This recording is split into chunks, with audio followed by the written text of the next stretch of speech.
Ladies and gentlemen, welcome to another edition of the Kayfabe Podcast. Right now, this is not the greatest trio on the internet, but the greatest tag team on the internet. Your councilman and the sweetest oos is in the building. Deonne is at the. I was like, "What's playing?" Oh, there we go. I was like, "What's playing?" I'm like, why am I being heard? There we go. I don't even know what just happened. Like I started talking like welcome to the Kayfabe Podcast, and then I started hearing it in my computer. And I'm like, what is that? Sorry, y'all, technical difficulties. Yeah, technical difficulties. As always, it's a lot of wrestling going on. So that's throwing me off because it's a whole lot of wrestling going on. But as I was saying, Deonne won't be joining us today just because he is out at some comic book convention. I don't remember the name of it. I hardly heard. But he is out there doing his thing, though. Not to get that confused. He is out there. He is doing his thing. Again, represent. Yeah, I wanted to say it was Dragon Con, but it could not be Dragon Con. And then he get back on here and he'd be like, well, it wasn't actually Dragon Con. It was And I was like, see? So we know he is at a comic book convention. He's going to be there all weekend. So good luck to whatever he doing out there. We wish you nothing but the best. But oh yeah. But we do have a lot to cover today. We will be talking about Raw, SmackDown, and NXT, but we have a lot. We got a lot of predictions we got to give. This is the predictions episode. Like this is we're kicking off the weekend. Like, you know how exhausted we're gonna be by the end of the weekend, and it's not even technically gonna end because it's gonna go right back into Monday, back into Tuesday. And it's like the song that never ends, you know. It's real lamb chops play along up in here. Yeah, we don't get a break until never. Actually, yo, I was over that. Friday do start. It's from Friday to Friday. If you arrested, fuck that. I'm taking a break. Fuck that. But we're not gonna carry this heavy burden alone. I have brought in the troops, and just like a nigga, he is late. As all black people normally are. But like Deonne, he was being a good husband. So we give him a reprieve when you are being a good husband.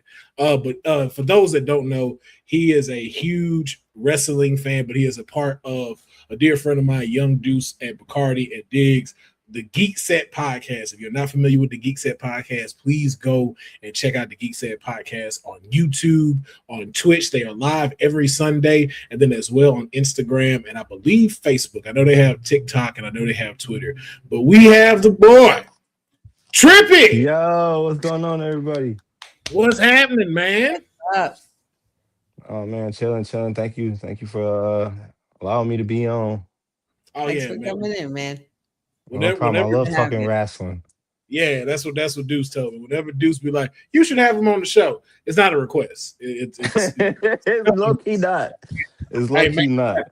Yeah, it's don't make me ask it like I'm from Milwaukee. Like, hey, make sure this happens. I was like, yo, I'm gonna make sure it happens. And what a better time, because as we were just talking about, we were finna have 7 days worth of wrestling. Yeah, that's crazy. Starting tomorrow, we got Friday Night SmackDown. Saturday, we have AAA. Sunday is just I don't know who Mama decided to just approve all of these on that day, but we got Forbidden Door, Slammiversary, Great American Bash, and Night of Champions. Crazy. All on a Sunday. Then Monday Night Raw, then NXT, then Dynamite. Then TNA, and they're right back to SmackDown. It's a great time to be a wrestler. This is the song that doesn't end. Type shit. Hey, you know what I just noticed? Why do you look like a Puerto Rican Lizzie Rain right now? I'm, Yo, it's the cutoff shirt, isn't it? It's this definitely real the quick. cutoff shirt. It's It's the Yeah. cutoff in shirt. the shades. And just a little bit of the hair. Yo, just do this real quick. Just do Just what? do this. Just do this, honey, real quick. Yeah, that's Lizzie Rain. Yep. That's Honey Rain right there for the day. That is Honey Rain. Hilarious. But yeah, we have a lot to talk about. Of course, we're gonna start off with our recap, and then we're gonna move into just straight predictions. Like I know normally we have segments on here, so Trippy, I definitely gotta bring you back for when we do stuff like One Has to Go and Blind Five. But it's so many matches that we gotta have. I think we have over 30 matches we're gonna be predicting on this episode. Half of that is AEW for some strange reason. They love they always got to have card. the lengthiest card. Hey, but it be bangers though. It do be bangers, but also too, I don't like the AEW make me show my age because by the time like I was here in LA and I was watching and I was because it was getting late. I'm like, yo, hey man, hey, when are we wrapping this up? Like after I left the press scrum, it was like almost 1 a.m. Wow. Yeah, that's right. You did say that. Yeah, and I live 45 minutes away. So by the time I got home, got settled, I wasn't in my bed till like 3:00. And I was just like, yo, that was great, but I can't keep doing that every month. Y'all. You can't keep putting me through this. And that's without drinking. That was without like having any part. Like, nah. Yeah, that's straight work. Oh, I'm sorry. Thank you so much for correcting me. Night of Champions is actually on Saturday. I'm sorry, it's Saturday at a special start time too, at 1 p.m. Eastern, and I believe that's 10 o'clock on the West Coast here. So thank you for correcting me, Cloudy 210. Yeah. So it's still a lot of wrestling, but at least it's broken up a little bit more. Yeah. Still a lot. But I want to jump into last Friday. Now, this upcoming Friday, that's last Friday, because we had a lot of stuff that went down on SmackDown. Those are bars. We had the WWE Undisputed title on the line against Cody and Gunther, and Mick Foley Jr. was the special guest referee. And Cody is still champion, and this has led to what is now a triple threat match that is going to take place at Night of Champions against Mick Foley Jr., Cody, and Gunther. Who could have predicted this? So I'm not gonna harp on, because yes, everybody predicted this, but I'm not gonna harp on the American Nightmare. I'm gonna give him a break until we get to Night of Champions. Give Gunther. What I want to focus on is Sammy. Is Sammy making the right moves for us? Because we did say that it was like, yo, we need to see a change in Sammy. But is this the change that we're looking for, or is it feeling a little bit more forced? Trippy, let's start with you. I like it. I didn't at first, but it's starting to grow on me. I don't know. He's starting to believe it a lot more, right? And I feel like the character work has starting to blossom a little bit more recently. Honey? So. It's funny because in real time, as I'm doing the watch along, seeing all of this happen and how it came to be and everything like that. At first, I wasn't with it, but seeing how it went down, it kind of went in a way how you would expect it to go, because as we have said, Sammy is in need of some kind of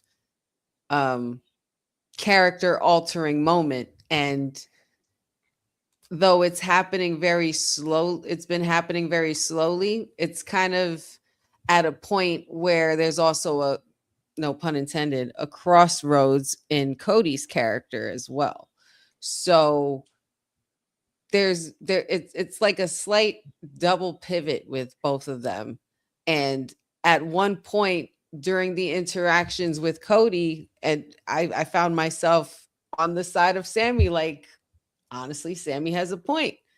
We've been saying that Cody is not the one who should be holding this belt right now. And there is a case for Sammy as far as him being the last real good guy, as opposed to John Cena being the last real champ, which is who Cody dealt with last year. This could definitely lead to something potentially big for Sami Zayn, and it I guess this was a way of them putting him. This was their way of putting him into the title picture finally. I just don't know why they had to do it this way, but there's got to be a payoff by Night of Champions.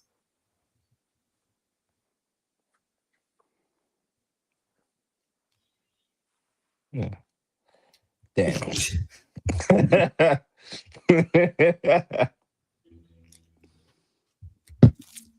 The last good guy. I don't like it any more than you do. Come on, man! Like that, it does sound like a recycled storyline. And the thing is with Sammy, it's like, Sammy, just whip everybody ass. Like, I don't need you. Like, the whole thing when he said, like, yo, you should not have a belt. That one part, I was like, I like where we going. Because, and again, I'm not comparing the two, but it's like, I started seeing the Kevin Owens in him coming out. Mm-hmm. And I'm like, right. And I'm not saying that it's like, yo, y'all need to be complete copies of each other, but it's like, there's not a lot you really have to do. It's just you have to change your steed of whooping ass. It's just like, yo, bro, like, I'm not taking none of that shit no more. I ain't letting none of that slide. And if you got something to say, come see me in the ring.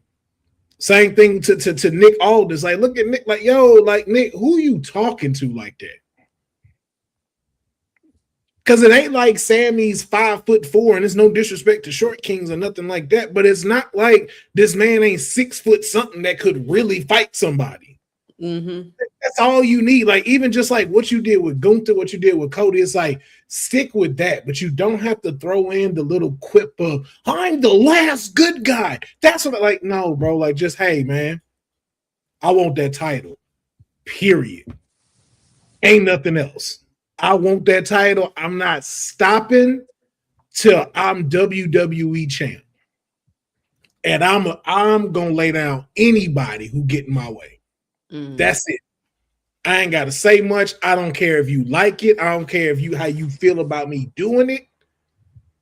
But rest assured, I'm gonna become WWE champion. So I hope he keeps that anger about him, and I hope it starts to shift a little bit more that way and kind of get rid of the last good guy thing. Like, bro, please get rid of the gimmick. Stop that, please.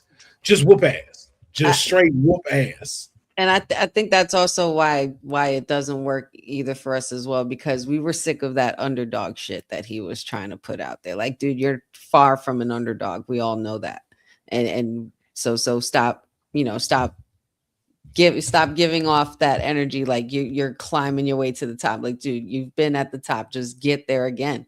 But to go from that to the last real good guy, I don't know if I like the good guy thing either. I mean, I wouldn't agree with that moniker, but it's just that conspiracy theorist self-righteousness is coming back again. I think it's just, they're just not calling it the right thing. Like, I just thought it was funny that you have the last real champion last year and then the last real good guy. Like, what are we doing? Just like Trippy said, it's redundant. It's repackaged, and it's like, oh, we're gonna get, like, no, bro, just start slapping the shit out of people. That's all you got. Like, that's just you got a problem with it. You got a problem with it. See me in the ring. And be dominant in the ring too. Like, don't be the, like, oh, it's an underdog. Like, nah, bro. Like, you doing a suplex into a turnbuckle, that should be the least of their worries. That's like when you do stuff, it's like, yo, Sammy is not playing. Like, scrapping. Yeah, you are scrapping. This man is like it's almost some on some Gunther stuff. Like yo, like I ain't playing with y'all. You got in the ring with the wrong person. I am not to be trifled with in this ring. Mhm. Yeah. But we'll get more into. Oh, no, go ahead. My bad. I was about to say it's almost as if like when Spider-Man stops making quips and stops joking, people get scared and he's not holding back those punches anymore. It's like Sammy, Yep. just stop holding it back. Like just let it all go. You know what I mean? Just go full force with it. Mhm. Exactly. Spider-Man, brand new day this thing. Fact. Black eyes. Black eyes. Yeah. Right. Beat the shit out of people. That's all we ask. Man. But we're gonna talk more about them when we get to the Night of Champions predictions. We also now know that we have a number one contender for the United States Championship in Ricky Saints. He will challenge Trick Williams for the U.S. title at Night of Champions. The question is, did the right person win this match? Honey, you are the Friday Night SmackDown watch-alonger. You are the chief of the watch. Thoughts when you saw this? Did the right person win? Emotionally, for me personally, obviously, with my biased opinion, no, the right person did not win. However, my unbiased opinion also sees that the right person did win because there's something bigger that they're going to build with Mello. And Ricky Saints has really like come through and just blown through, like I'm not really even blown through the roster like that. He's just been here for a couple of weeks and he's already in a match for Night of Champions and in the contendership, beating a former champion into being the contender for the US title. But I feel like they're saving Mello and Trick for something else. I feel like Mello and Trick should be held off for something hotter. If you guys catch the drift, if we can make it to SummerSlam with that, because I feel like that would be a lot more fun. But kudos and good luck to Ricky saying he's gonna need it. What about you? I mean, we've seen Ricky and Trick before. We've seen Trick and Mello before. So at this point, I think it was really a toss up. It could have gone either way. I do agree with Honey though. I mean, I think Night of Champions is Ricky's time to shine and really put forth a good showing. But I do feel like this is somehow going to lead to Minneapolis and kind of maybe do a triple threat, a three-way somehow, and figure out a way to work that in there. Yeah, I can see y'all perspective. I ain't biased though. Ricky has blew past Mello. Unfortunately, he has way more personality than Mello, but Mello has a better skill set than Ricky. But we already know in the current time we are, personality sells. That mouthpiece goes. Yeah. So when you have a promo against Trick Williams, who's the more entertaining one? It's Ricky. Yeah. Mm-hmm. True. And the thing too is not many people in the main roster know of the run of Mello and Trick. So when you get up there, it's like, okay, for casual fans, they may not know that. For us, and even for diehard wrestling fans, you could potentially cut that in half because everybody doesn't watch NXT. So now you got about half of that being like, nah, we know about this rivalry. But with so many that don't, it's just kind of like, okay, does that rekindle? Does that work on main roster? It may not just yet. But hopefully Carmelo can kind of turn up the personality just a little bit more. I think the thing is just I like his swag. I know he's cool. I just need him to be quicker on the mic. Like it's not like it's not there, but I need you to be able to be kind of like Trick, quick on your feet when you talk. Like that's the only thing that's missing. And I feel like that may take with just being able to do more promos, but that's the thing that Ricky has over him right now. Yeah, but Ricky's always been good on the mic. Yeah. So hopefully, like you said, though, Trippy, it leads to maybe triple threat action at Minneapolis with them, which I would love to see. I think that would be incredible for all three folks. I don't think it should Yeah. be, Ricky got it. Now it's Carmelo's turn. It's like, no, all three of them can share that and let them steal the show. Yeah. Because I think it'd be an incredible match. So shout out to Ricky becoming the number one contender. Again, we will be talking about his match in the predictions for Night of Champions a little bit later in the episode. We have the two finalists in the men's King of the Ring. Jey Uso defeated Javon Evans, and on SmackDown, and will face Obafemi for the King of the Ring. And the way Honey's face is turning tells a lot about that. But Trippy, man, what do you think? Was the right person chosen for this? Are you excited for Jey Uso to be in the finals? I'm a fan of Jay. Like, I'm always backing him. Like, no matter, I feel like it could have been Javon's time to shine, but he's still young. Like, he has a lot of experience left in front of him. I think a good story though is with Jay. You know what I mean? Like, and it's always, the bloodline is always good TV, no matter how it's presented. So I think I'm all with it, man. I'm all with it. All Two right. words, one word, 4 letters. Yeet. Okay. Honey, are you in agreement with that? Your facial expression says different. It's just, it's the TKO effect once again, as we talked about last week and everything like that, and the week before. But it's just fine. We're here now. I would have liked for it to be Javon, but like Trippy said, he does have so much ahead of him, so much more time ahead of him, and so many other opportunities. And he can always go after King of the Ring again as well. But I feel like there's always been a particularly solo spotlight on Jey Uso, and anytime we get to a particular point in the year, whether it's by WrestleMania or just before SummerSlam or around War Game season, there's just always something going on where Jey Uso is the topic of discussion. So it only makes sense for it to be him right now to be in the finals for the King of the Ring. And when you have the Yeet Man versus the Ruler, I mean, that's exactly what's going to have all the asses in the seats, and everybody's going to make sure that they're in for that match from bell to bell, to make sure they're in attendance to see that Oba strut, and to see Jey Uso run it back and everything like that, which we saw Oba wasn't particularly a fan of, but we'll get to that. But the right person did win. Should sound more excited about that, honey. Mm-hmm. The Yeet Bastards in the finals.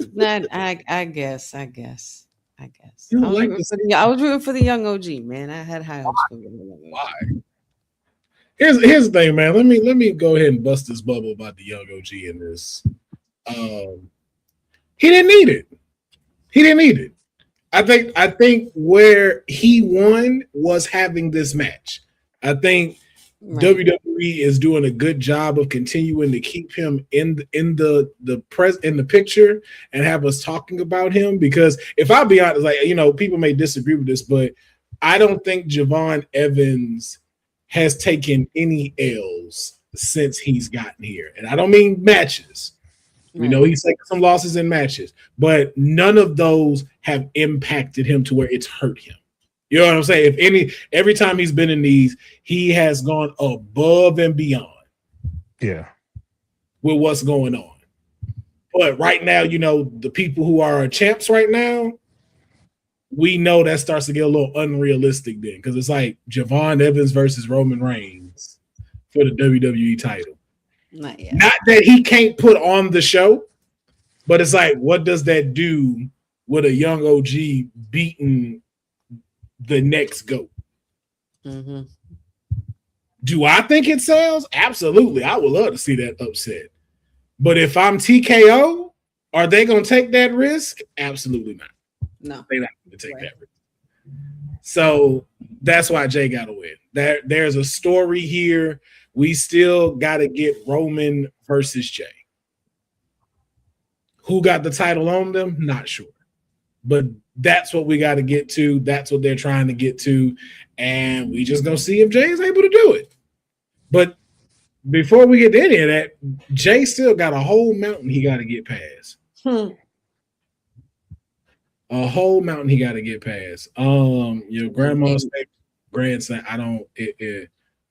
You might have to Google what wrestling is. You know. No. I'll tell you, wrestling is a phenomenal program where groups of people come together to watch amazing athletes go head to head with one another in a bout in a square circle with maneuvers and tactics in order to win to become the top of the food chain in that business by becoming their top champion.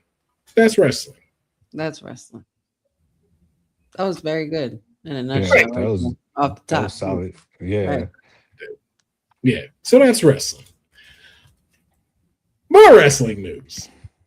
We have our finalists in the Queen of the Ring tournament as well. Hit the Genius of the Sky on the right. And now our World Heavyweight Champion, Liv Morgan, defeated Charlotte Flair. And now in the finals.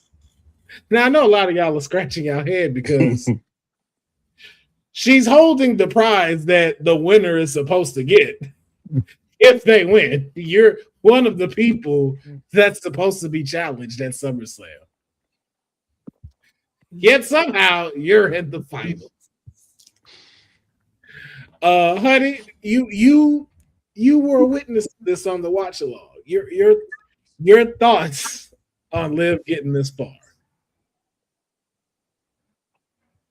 I didn't understand it then, don't understand it now. I mean, Liv, honestly, let's just call it what it is. She's literally out here gatekeeping with this championship. You know, and she's holding the division in the palm of her hand and literally trying to control the narrative of how it's defended, when it's defended, if it is even defended in the first place. But I don't know. I feel like there was a missed opportunity for the Queen to officially on paper be the Queen of the Ring in that case, but I guess that's just too predictable for some, or for booking at least. Yeah, I guess. Well, kudos to Liv. Trippy, your thoughts? I don't understand Liv being in the tournament at all. Like, that just doesn't make sense. And like, just the sense of the whole being behind the tournament doesn't make sense to me. I get it in the terms of long-term storytelling and what they are trying to do, hopefully with Liv and when Stephanie comes back. But I don't know if this was the way to do that. I feel like Honey said, they missed an opportunity with Charlotte becoming the literal queen of the ring. Like that in itself writes checks. You know what I mean? Like, so, and I'm a huge Liv fan. I love Liv.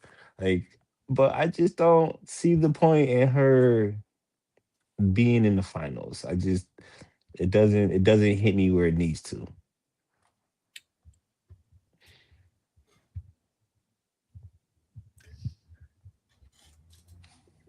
I'm gonna be that guy. I'm sorry. I knew it. I think this is genius. Like, this is the best heel shit you could do. It's like, yo, I want it all. I'm gonna make sure I'm winning Queen of the Ring, and I'm gonna go challenge Rhea. I want all these belts. I you know what it is? maybe I'm wrong, and if I am, just let me know. I don't think it doesn't make sense. I think it makes perfect sense because, like I said, if you're a heel, you are everything that she's going with her new personality now, the new music and everything. It's like she gets a kick off of that. So it's like it makes perfect sense as to why you throw this Monkey Rich in there and have it get this far. Like it all makes sense. And again, if this was somebody else, y'all wouldn't be saying this as much. Like if Triple H was doing this back in the Attitude Era, you would have been upset because the heel is acting like this. Like, I hope you lose. That son of a bitch. The two problems with this is that TKO is completely missing over. Nobody wants to treat Liv like that. We don't hate Liv. So right. we're not finna sit here like, oh, she is such a, I'm gonna say Jezebel instead of the B word. Go Jim Ross on them. But it's we don't hate her. We do like her. We like seeing her as champion. And then the other thing that they blindly looked over was you had a roster of people, and a whole bunch of them were fan favorites that they wanted to see win this.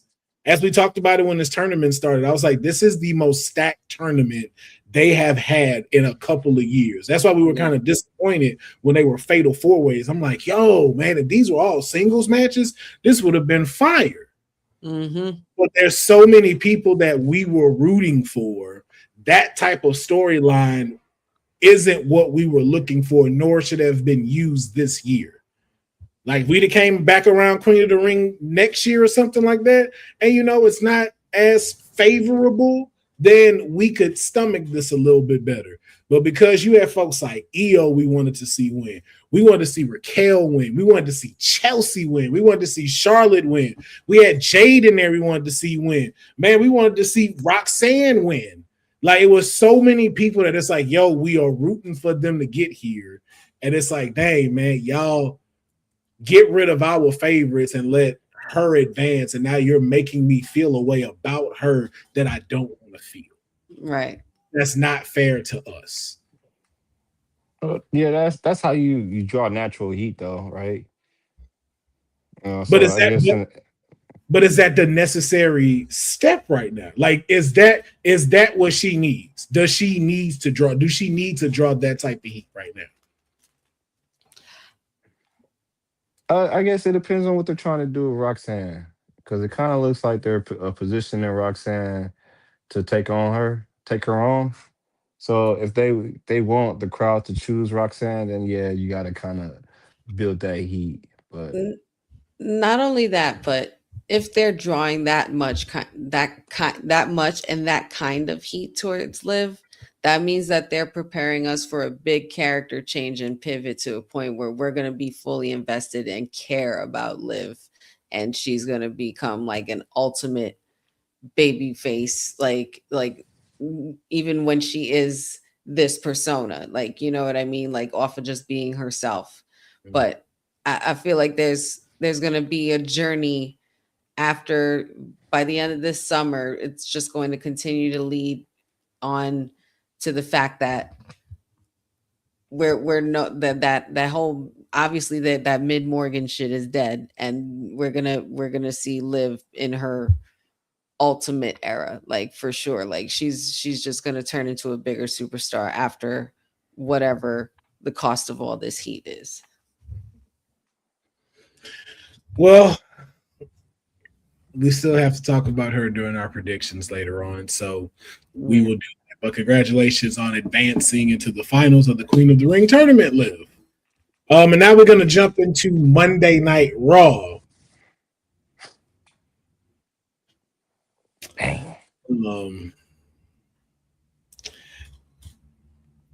Like, I want to know how you lose a fight like mid-fight. Like how you start winning and then lose mid-fight. For those that don't know, I will recap. Obafemi came out in all of his aura to talk about the King of the Ring and also continue to throw out Brock Lesnar's name. And then the finalist that he will be facing, Jey Uso, came out, continuing the Yeet return, even running it back. And the Yeet Master had a lot to say to Oba. I take that back. He had minimum to say to Oba. I was going to say he had to huff and puff and say. Yeah. So you see, here's the thing. Every time people be like, yo, Jay should be this, Jay should be that, Jay should be this, Jay should be that. And then it'd be moments like this where it's like, bro, first off, why are you out of breath? Like, why? Like, ain't this what you, there's no, like, this would make sense if I was standing right there by Oba. You telling me my big ass got to come down them steps, hop over that turnbuckle, jump on there, and do this shit? Yeah, you damn right. I will be out of breath. And then run that shit back. Yeah, and I gotta run it back and get back up there, do it, and I gotta talk. Then I should be sounding like that. But the person who is a professional, who works out for a living, who conditions himself to be within this sport, how are you out of breath? And then continue to show us where you are level-wise. And it was just, and the problem was it was so hard to see and witness because it was like, damn, it really sucks to see that this dude just got here and he's miles ahead of you on the mic. And he only had to say 3 sentences, and he turned your whole tide against you. That was so sad to see. So sad. I was like, damn, bro. Because I want Jay to succeed. I really want him to succeed. But it's like, man, bro. That was tough. Like, as soon as the music stopped, his aura left. Yeah. That was it. Be like, hey, Oos, they counted me out. Yeah. So at King of the Ring, I'm gonna make sure they don't count me out. This right here, this is your water shot.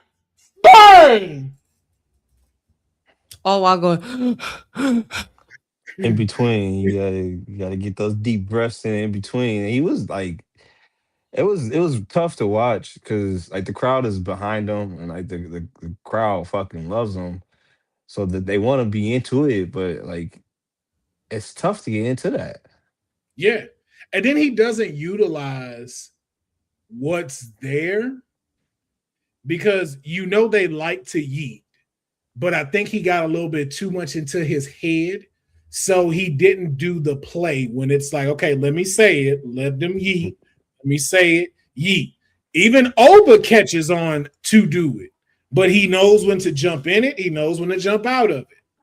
And I was like, Jay, you had that. Now it kind of seemed like this your first time in here. Right. And it was sad to see, man. That man said, if you shoot, you bet not miss. And mind you, if you do hit me, I'ma still win. And he said, mind you, you're not even the one I'm worried about. You're not even the family member I'm worried about. Like, yeah, that was crazy. Like yikes. But what else do you expect when you're dealing with the ruler? Right. I really enjoy his entrance and like how he just shadows over the entire crowd. Like that is just amazing. I love that feature that they added there because now it's like they like show it over the crowd and the audience and stuff too. I'm like, okay, that is presentation for sure. Yes, and he sells, and he doesn't disappoint. And it was just like, it's sad to see, like, man, this dude has only been doing this for almost 5 years, and then again, almost not there. But excuse me. That's me how I was when Jay did his promo. I'm so sorry. It brought you back memories. Yeah, you start thinking about it, you just get you get sleepy.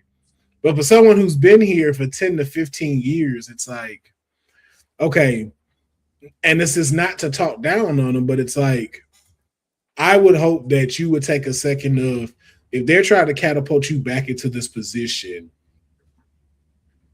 let me look within myself to see how can I get better. I should never stop learning. I can know how to run these ropes. I can know how to take a bump better than and know it like the back of my hand where I ain't even got to think about it. But there's still other aspects to this business that I know I'm not a master of yet. Mm-hmm. Like, yes, I'm pretty confident Jey Uso could super kick a person blindfolded and will still land it spot on. But when you know you're not great on the mic, you really should be going to talk to other folks to figure out how can I do this better? How can I how can I improve my presentation when I am out on this stage talking? And until he figure that out, this is what you're going to keep seeing. You're going to have folks that's going to continue to pass him up. Yeah.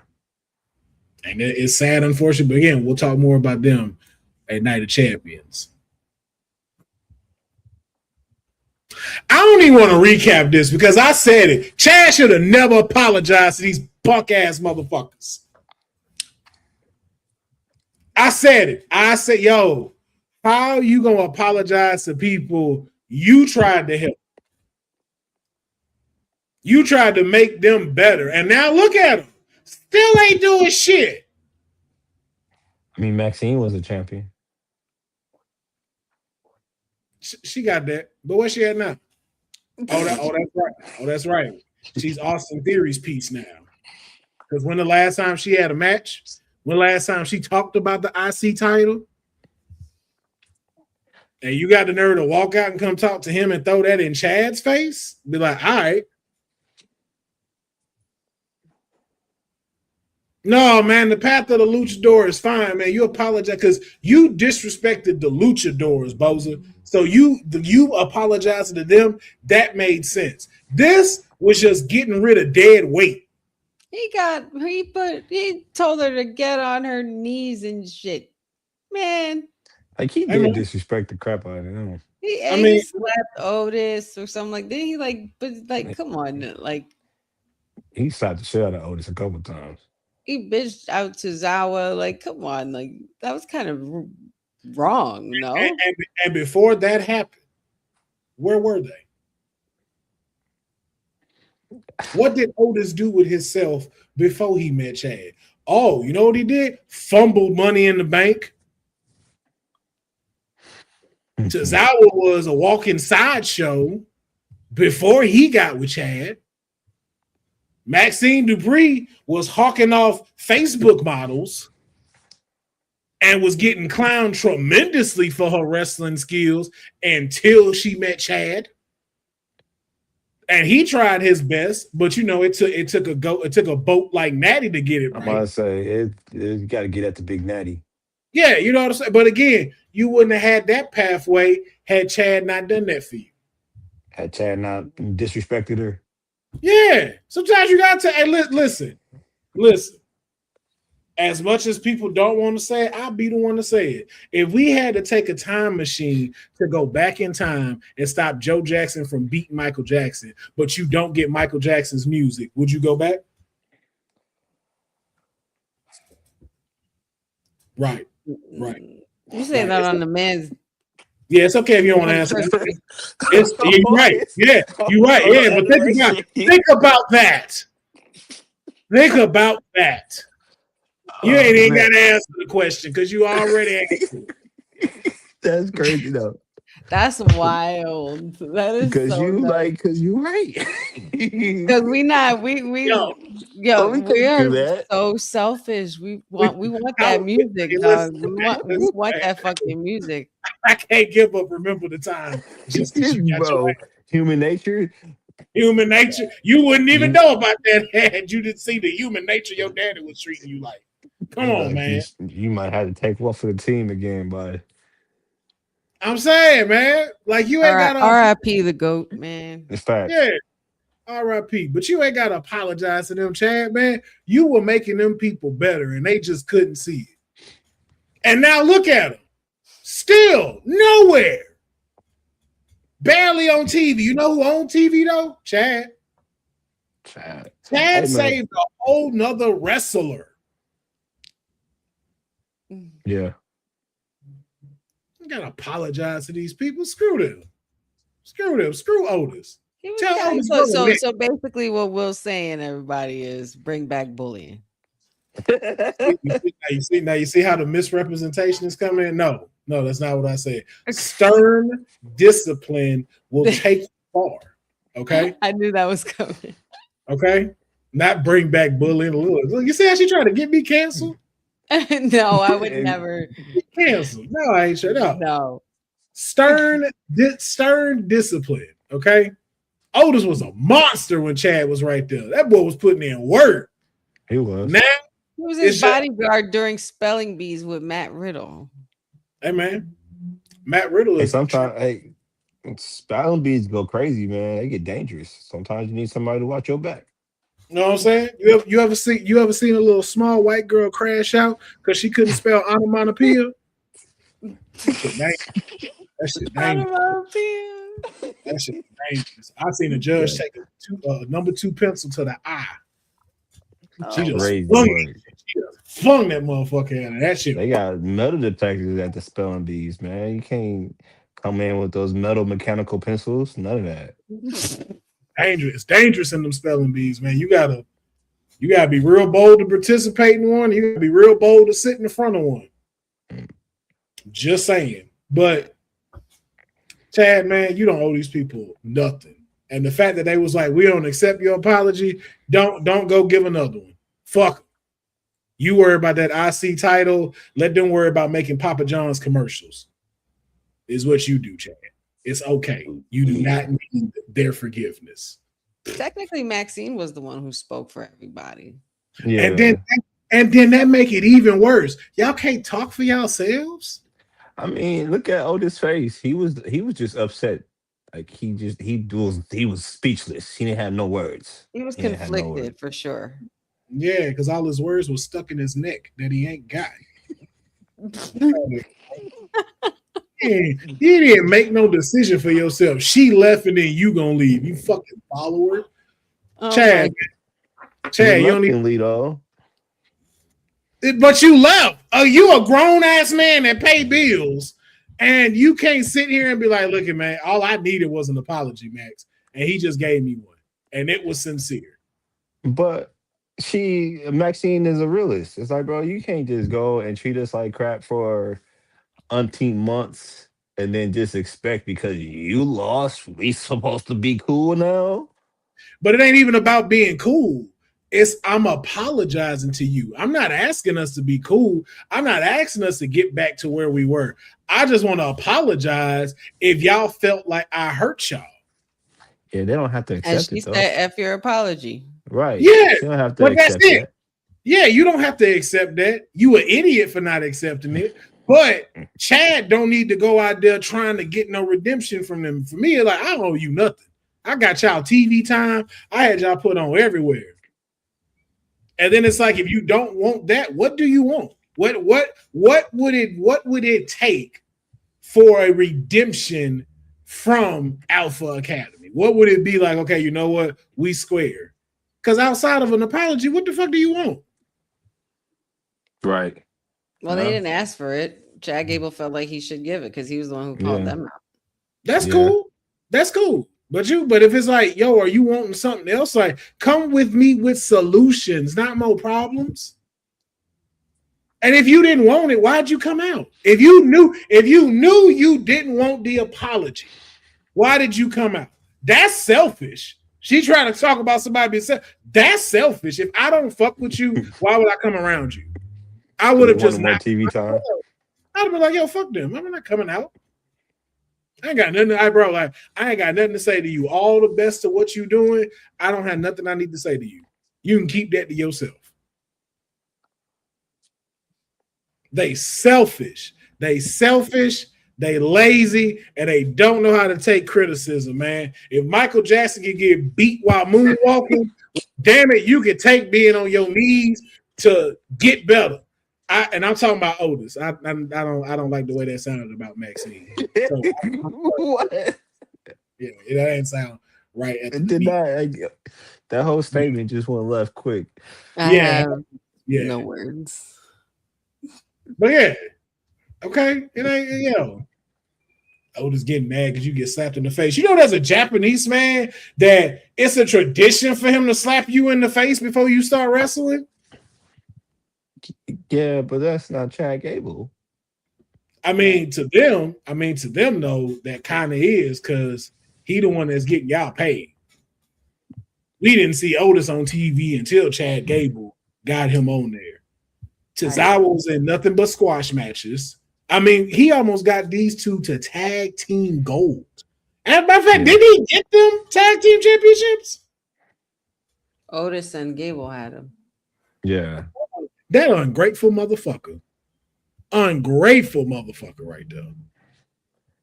Yo, let's move on. That's an ungrateful ass group. I'm telling you right now, that's an ungrateful ass group. This man got himself in a tag team with you, brought you to the promised land, and you gonna sit here. You ain't even gonna make your own. All right. We had a turn. The women's tag team titles were on the line against Brie Bella and Paige. They defended their titles against Lyra Valkyria and Bayley. Lyra took the pin, and Lyra tried to decapitate Bayley with the middle rope and turned on Bayley completely. We are now seeing, well, maybe we're not now seeing just yet because we don't know how she's taking everything because she stormed off. But thoughts on Lyra turning on Bayley? Trippy, let's start with you. I think it was the right move. Honestly, I felt like Lyra was getting kind of stale. I felt like they didn't have much of a direction for her. Um, it worked. It worked best to turn the team against each other, and for Lyra to be the heel and not Bailey. Even though I feel like Bailey's a great heel, that they've already done that, right? Yeah. And this gives Lyra a lot more story, and gives her the opportunity to showcase what she can do on that side of the coin. All right. Hey, let me ask you something. With her turn on Bayley, should Lyra stay at Raw or go to SmackDown? I would have her stay at Raw.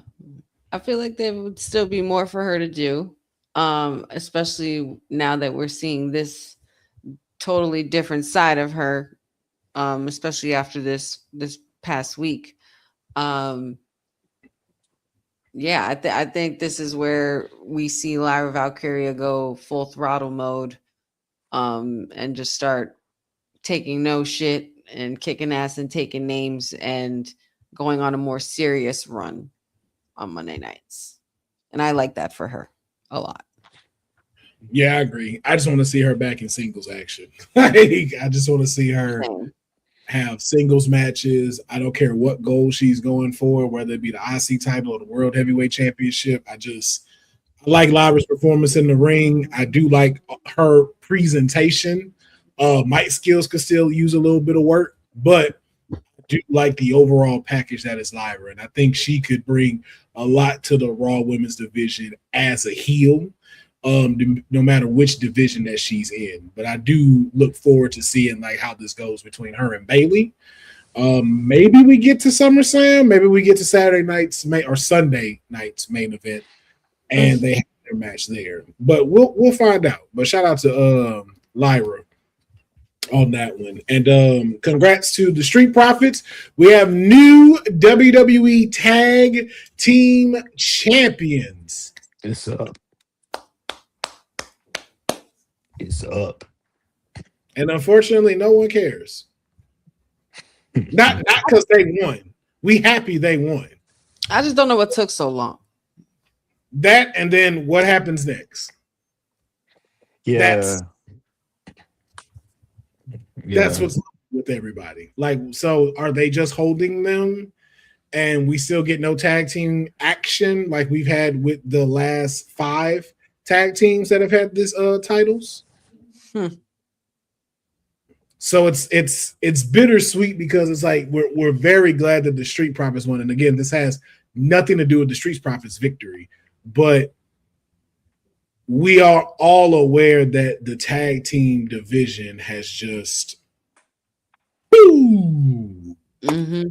Well, they got rid of all the tag teams. Yeah. With the exception of the women's division. But with this one, but do you think I'll ask you, Trippy, both of you, do you think with them becoming the champions, do we see a beginning 360 of the tag division and start to see the tag team division become great again? Or do you just see them holding these belts, being able to do promos, and then branding, being able to get brand deals being happening with them as the tag team champions? My hope is that this revamps the division. I feel like the Street Profits are a really good team. I kind of akin them to the New Day in the way that whenever the New Day had the titles, like the division automatically elevated. And I feel like that happens right now with the Profits, just because they're such a good tag team. They're such a good traditional tag team that whomever they're in the ring against is going to look good. So I really hope that this is the start of a new division, like just the division that renewed. But I feel like with TKO it's just going to be them getting Brandon and showcasing them outside of the Fed and just kind of pushing them in the mainstream and getting eyes back to the product rather than just them actually wrestling. So Yeah. Honey, same question. Yeah, well, I mean, first of all, congratulations. And like I said, I don't know what the hell took so long, but in regards to the Street Profits winning and holding on to the tags, I would like to think, Mike went out. I would like to think that it would be a little bit of both. The Street Profits have now won their 5th tag team championship in WWE. If you're definitely gonna put them on in the category of talking about, great tag teams, and and you're gonna put them on that list, you better have something for them. Being that they got rid of a lot of the tag teams back in April, I don't know how they're gonna do that. But my hope is that this is more of a chance for us to see more of the Street Profits as well, being that we hadn't for a while at some point. I have no hope. I have absolutely no hope in any of that at all whatsoever. I just until I see them actually do something with the tag team champions, it's like what are we here for? Like I'm very glad that they are the champions, but until I see a change in the tag team division, it's just like, okay, they're just holding the belts. And in doing so with that, it's like you're still holding back 2 great superstars that could be doing something. Because as of right now, I don't know a single tag team outside the Creed brothers that are on Raw.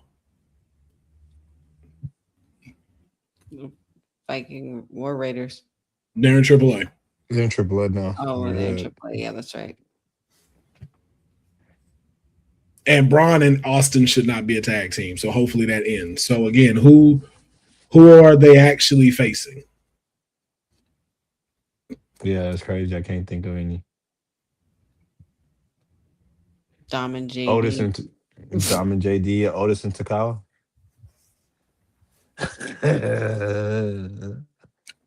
Okay. But to your point in saying that, hey, who they finna face? Yeah. Mm. Maybe this is sometime they call up some NXT teams.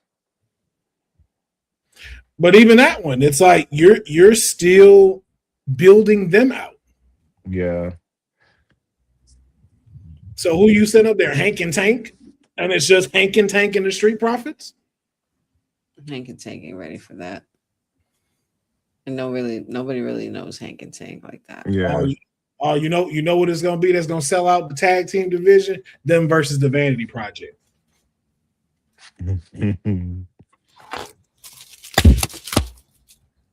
No. We gave tag teams to a tag team that don't have a tag team division. You know what we need? Segments. That's what we're gonna need. We're gonna need more segments. We gonna drop like 4 more matches and we're gonna do segments. More segments. But again, like we just said, the NXT said the NXT tag teams who is really prepared to go to main roster and take them on. Judgment Day is who? JD and who else? Dominic? Dom. Do you really want to see Dominic in a tag team? No. And I would love to start seeing JD in singles action. So again, name me a tag team. Yeah. Boy, Chris, they ain't talking about that. They ain't talking. Boy, listen, if Enzo and Cass come back, it's a wrap. Hey, big Enzo, I'll man. cry. I will cry. I will cry tears of joy. I'm not gonna lie. Yo, against them. Here's my thing, though. I don't know if they. I don't know if they'd be on this particular program. I think they might have to go to SmackDown if Enzo and Cass come back. If you know, you know. I don't think a particular person on here, unless they've fixed that, I don't think a particular person on there would want them in the same show. Again, if you know, you know. If you know. So. Oh, yes. Mm-hmm. Yeah. Oh yeah, you got LWO.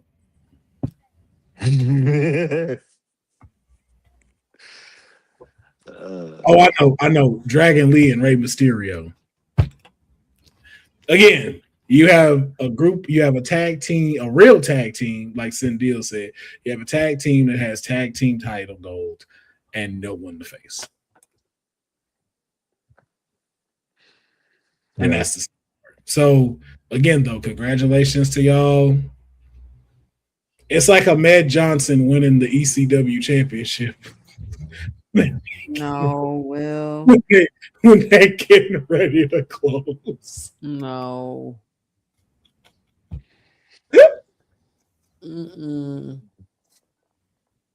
Stop it. Yeah, bro, that was the fun. Yeah, I'm sorry. That was funny as fuck. I'm say I'm the champ. The show done though. Wait. I don't get to show it on Tuesday. There is no Tuesday.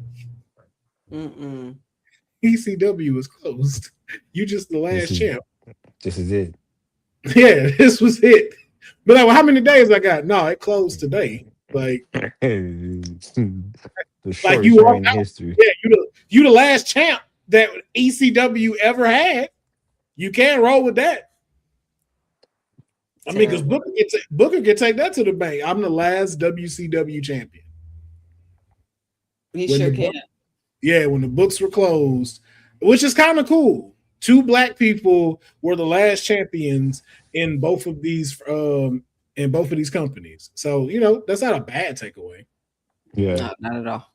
So, but congratulations to them. I will still be a hopeful and pray that the division comes somewhere for them. So we'll get into just a little NXT because it's time for us to get into these predictions.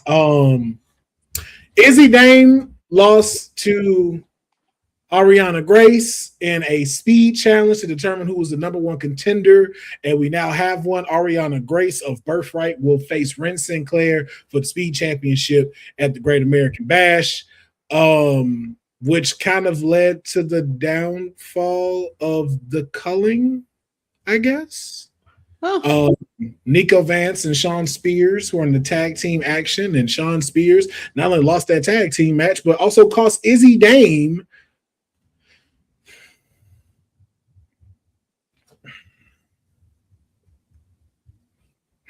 honey, let me ask you a question. Hmm. You're Honey Rain for the night, and you're going to take on. You're going to take on Ariana Grace to become number one contender, and you have her in your sights. You're at the corner. You have her in your sights, ready to take her out. This could be the final blow, and you go on and take on Ren Sinclair at the Great American Bash. Mm-hmm. And before you go, Hippie is like, hold up. You can't do it until you high five me. You can't do it until you high five me. Hold your hand up real quick, Trippy. You just got your hand up, man. You not backing down. He will not let you do your finisher until you give him a high five. And then you finally do it, honey. Honey, give him a high five for me real quick. Then you do it. Don't see Ariana coming. She pins you and beats you. Now she's going to the Great American Bash. I just want to know, did Hickenbottom write that or did Stone write that? I really want to know. That's the silliest, dumbest shit I ever heard in my life. Sean, go ahead, my bad. I was going to say, it sounds very, and I can't believe I'm going to say it like this, but it does sound very Hickenbottom poking fun at, pun intended, poking fun at the finger poke of death or doom, whatever it was. like Trippy, like just you see that happen. Like your thoughts, like to me, that's justified to what just happened to you. Yeah, like that's sure you making your own bed, doing stuff like that. You got to stay focused on the task at hand. The match is the match. Like that high five can wait. That can wait. What was the urge of needing a high five right then at that moment? Why the hell do I need to high five you? I'm about to win. This ain't got nothing to do with you. I ain't never seen him break out a high five. Never. You decided now I'm about to try something new. High five. All around. That's a bad call.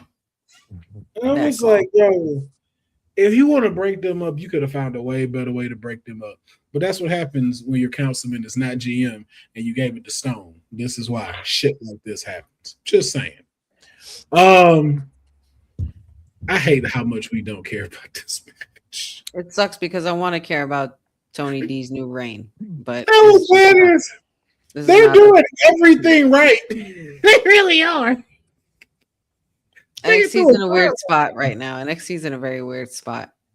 It is. Because, like, they're checking off all the boxes. Like, Evil hit him with a fireball. And then seeing him with the bandage and stuff and the blood and everything, I was like, this should be great. Why don't I care about this, though? Like, I want to care about it, but I really don't. And it's not just on Tony D. I want to make that very clear. It is not just on him. It is not being like, oh, I just don't get with Tony D as champ. It has nothing to do with that. For some reason, on both sides, this is just not the blockbuster that it should be. Did he cut his hair? Or is it pulled back here? No, it's pulled back. It's pulled back. All right. I don't know, man. But we'll find out. But now it's time for the run. It's time for the run. Are y'all ready? Do you have your waters? Do you have your snacks? Because we are about to go on the prediction roller coaster. I should have gotten my snacks. Oh, boy. Ladies and gentlemen, it is over 23 matches we are about to give predictions to. It is a jam-packed weekend of wrestling, from NXT to TNA to AEW to New Japan to NXT. And we are going to give our predictions for all of it. So strap in. It is going to be a wild ride, but we're going to get through this as quickly as possible. Probably won't because we're gonna go off the rails knowing Honey. She dressed like Lizzie Rain today. Ain't no telling what she's gonna do. She's unpredictable right now. We don't. We Yeah. know we know that the king of off the rails is not here, so we're gonna be just fine. Deonne is such a troublemaker. But before we get into our predictions, understand though too, this is a big weekend of wrestling, but not only that, but for the independent side too. We also have folks like MLW that are putting on a show this week. We're taping this Saturday, as well as Ashe. So if you're in the North Carolina area and you can attend the Ashe show, please go because it is going to be what I hear unforgettable this weekend. But then we also have some other independent stuff coming up back into Texas. All right. We got the Star Brawl Saturday night. It's going to be brother versus brother. And it's Redneck Mike Murray versus Crimson. Now, for those that may not know this and are asking and looking like, who the hell are these people? That's okay. You don't have to fully know right now. The reason why this is promoting is because I like to give back to those who give back to me. Okay. Now, your councilman has talked a long time about how 20 years ago, the councilman once was in the ring. And if you look to the guy on your left, that is the one who helped make the councilman what he was in the ring. Crimson has been doing a crazy amount of work for the last 20 years, and he brings it all to an end July 11th. One last match is called, it's going to be at SSW in Port Arthur, Texas, the councilman's hometown. One last match with Matt Chambers versus Crimson. And make sure you follow him on Facebook. As you can see how it's spelled, CRYMSYN. But this will be the final match you have. And just so y'all know, it's not just a small bit. Booker T is also promoting this heavy. You could go check it out on socials. I would love to play it on here, but y'all know how YouTube get. They start hearing Booker T's voice, shucky ducky quack quack. We can't get our money back. Oh, yeah. Yeah. So, you know. But this is really big. So if you are in the Southeast Texas area, July 11th, you do not want to miss this. Check it out. It is on Facebook. It is on Instagram, YouTube, and TikTok. Southern Star Wrestling. You do not want to miss it. But we're going to go ahead and jump back in. And we're going to start off with AAA. AAA is this Saturday. It is a regular taping. It's not a PLE or anything, but we have 3 matches that are be on the board. I'm going to let the Hispanic person tell us who these people are so we don't get canceled. Who's fighting tonight? Oh, good. I wasn't ready for that. My bad. Did you forget you were a Hispanic on in the No, I did not forget that. Oh, okay. Wait, hold on. So how do you say this first name? So the first name here is Galeno. All right. So we have Galeno versus Mecha Wolf. I have not seen any of these two. But I can't say I have either. But those matches. Quick predictions then, even just based off the picture. Who do you think is winning this match? Trippy. I like Galeno's eyes, so I'm gonna go with Galeno. His eyes are definite behind that mask. Even though Mecha Wolf's mask is amazing, I'm gonna go with Galeno. He looks like he got a lot of anger behind those eyes. There we go, honey. Who you picking? I don't know, man. Mecha Wolf's mask is screaming at me, and it's scaring me, and it's really dope looking. So I'm going with him. Yeah, Mecha Wolf remind me of Megatron and the Optimus Prime hybrid, so I'm gonna go with him. And hopefully this AAA honey will give us a watch along in Spanish, like Cindy. Most likely not. Espanol, honey. Yeah. How you say honey in Spanish? Wait, how you say honey in Spanish? Miel.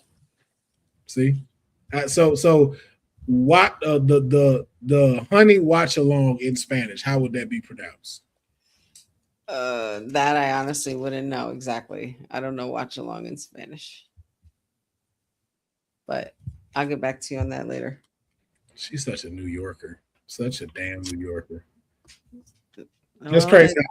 That's crazy how I've admitted this. That's crazy how all of them only know 40% Spanish. That always amazes me. And then we have the NXT champion doing double duty this weekend. Lola Vice will be taking on La Hydra and will be putting the NXT women's title on the line. Now, the question is, when the dust settles, who will walk out the NXT champion? Honey, who do you have? This is Lola Vice. Vice City all the way. Hands down. Okay, we still got to ask. Trippy, who do you have taking this week? I'm going to go with Vice City as well. I mean, I think it's Vice City all the way around. GTA 6 is also dropping. Why would we not invest in Vice City? Why would we go against the grain? Why would we go against the grain, man? Exactly. All right, and then we have the Psycho Circus Call Out Pagano. Dave the Clown, Psycho Clown, Panic Clown, Murder Clown. I can't tell if this is a match. I honestly don't know. I think this is just a segment. It's like a call out segment. Okay. That's going to possibly lead to a match or not even a match, just like a moment or something. Okay, because as I read this and started looking, I was like, I don't see verses in anything. I'm like, is Pagano the other team, the other faction? Yeah. No idea. Psycho Circus has been having issues. Why else are Raw Warwaiters? I guess maybe this is a segment and they're calling each other out. Who knows? But all we know is it's going to be a circus at AAA this Saturday. So make sure that you tune in. It'll be streaming on Fox in Latin America, and you can check it out on YouTube and Facebook, everywhere else. Now it's time to move on to the Great American Bash that is going to be taking place Sunday, January 28th at 7 p.m. Eastern, 4 p.m. Pacific Standard Time.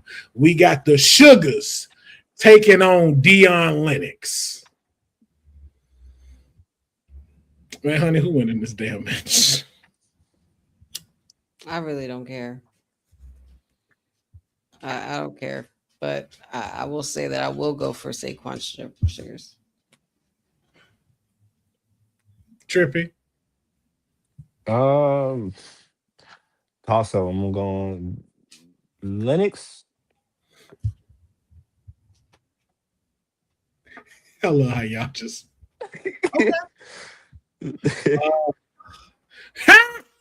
You know, so they'll say, we'll skip this. Not wrong. Don't nobody care. We got Miles Bourne versus Tavion Heights for the NXT North American Championship. We can't say we don't care about any of these, man. We got to support. We gotta go through it. I do care about this one though, because I feel like these two have potential. Like they're the ones, they're the ones on this roster I feel have the most potential to do a lot of work a lot of magic together in the ring because of both of their abilities. Yeah. And rivalries back and forth. You know, they could keep up with each other really well. But I think Miles is going to retain, therefore leading to more set rivalries. Trippy, what about you? Yeah, I agree. I think this might be a match of the night. It might be a night stealer. But I'm gonna go RKO Jr. You know what, man? I'm gonna be different on this one, man. Give me Tavion Heights, bro. He's been doing what he needs to do in the ring. He's been doing what he needs to do on the mic, personality-wise. But I think he could get a lot more out of being North American champion right now. I think Miles has done what he's needed to do with the championship. That he can go. Because even to Cyndiel's point, she's thinking he should have been main roster by now. I don't necessarily think that, but I do think he should be in the NXT main title picture. I think the North American Championship has served his purpose. And I think it would take, no pun intended, it would take Tavion to new heights being the North American champion. So I'm going to go with Tavion. Very good. Appreciate that. Then we have Tony D putting his NXT title on the line against Evil.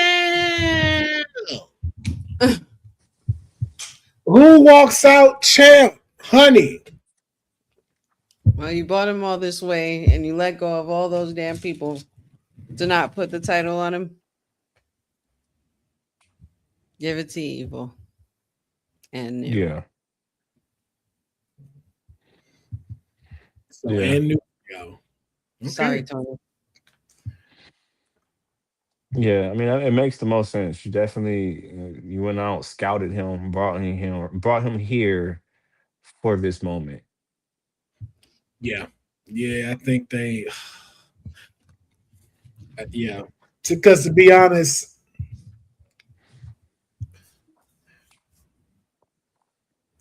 I think Tony D needs to go up to the main roster in order to make this new version of him work. I don't think he has anybody that can figure out how to poke holes in it to be able to fix it to where it needs to be a solid character in NXT. Like, nobody is there right now for that. Like, Vanity Project can't do that. Deion Lennox can't do that. Saquon Carter can't do that. Like, you need somebody with some experience. I mean, unless you send him to TNA. Unless he goes to TNA, I can see Tony D doing a TNA run. That might be the better for him to help mold that character a little bit more.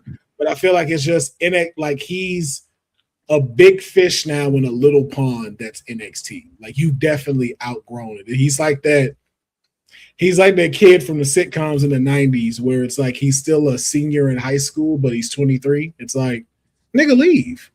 Will you go? Right. Like, why are you still here? Because it's fun. Yeah, because it's fun. Like, you don't want to graduate? Like, go. Why are you still here? You got a full beard. You drive a car. You got a job.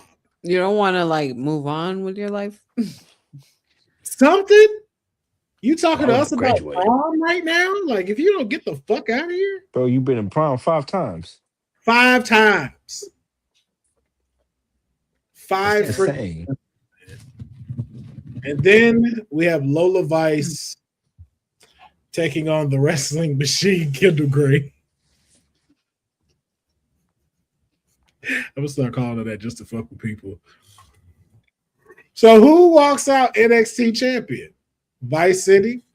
Or does the wrestling machine take the top of the mountain of NXT?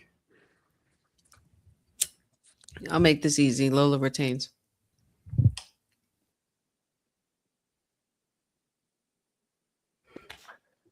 I can see the upset.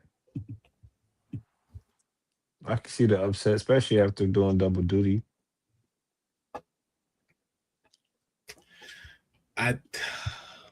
Shit, man. What's the next NXT PLE?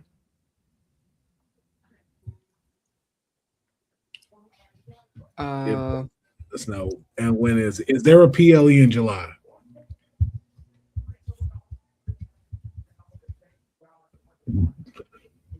That's right, Heat Wave. Yes, Heat Wave. I think Lola may lose it. Yeah, I think Lola loses it. I think Lola loses it, gets a rematch at Heat Wave, and then goes to the main roster at SummerSlam. Yeah, I think she's ready. Yeah, she's definitely up there.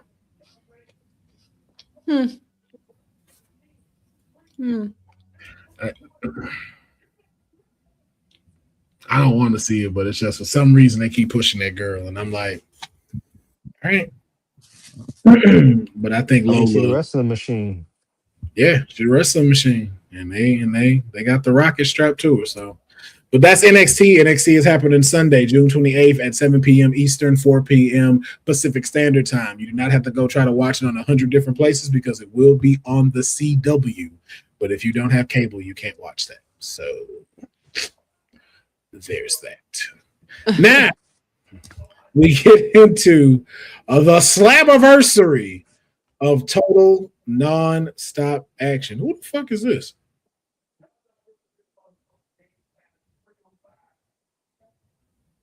Okay. Slammiversary is also taking place Sunday at 3 p.m. Eastern, 4 p. Oh no, I'm sorry. The pre-show is at 3 p.m. Eastern, and the PLE will start at 4 p.m. Eastern Standard Time. So that is going to be what 1 o'clock Pacific time, Pacific Standard Time. Yeah, that's 1 o'clock. Yeah. So 1 o'clock. So 1 o'clock, you have Slammiversary, and then immediately going into Great American Bash on Sunday. I mean, Great American Bash on Sunday. So let's go ahead and knock this out. We have Eddie Edwards taking on Moose. Honey. Oh, y'all going with that? That's your pick? Moose. Honey, what is that? The moose. That's our moose My antlers. buck antlers. My moose antlers. Moose. You could have just did this. Everyone knows this. Moose. She cocked back it. What are you doing? What the fuck is that? Are you stretching? What was that? It did feel good when I did it. So It looked like, that's why I was like, is she stretching? Like, what is she doing? Well,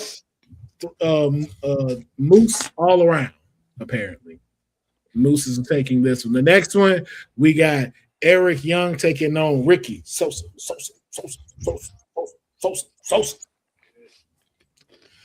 bang bang.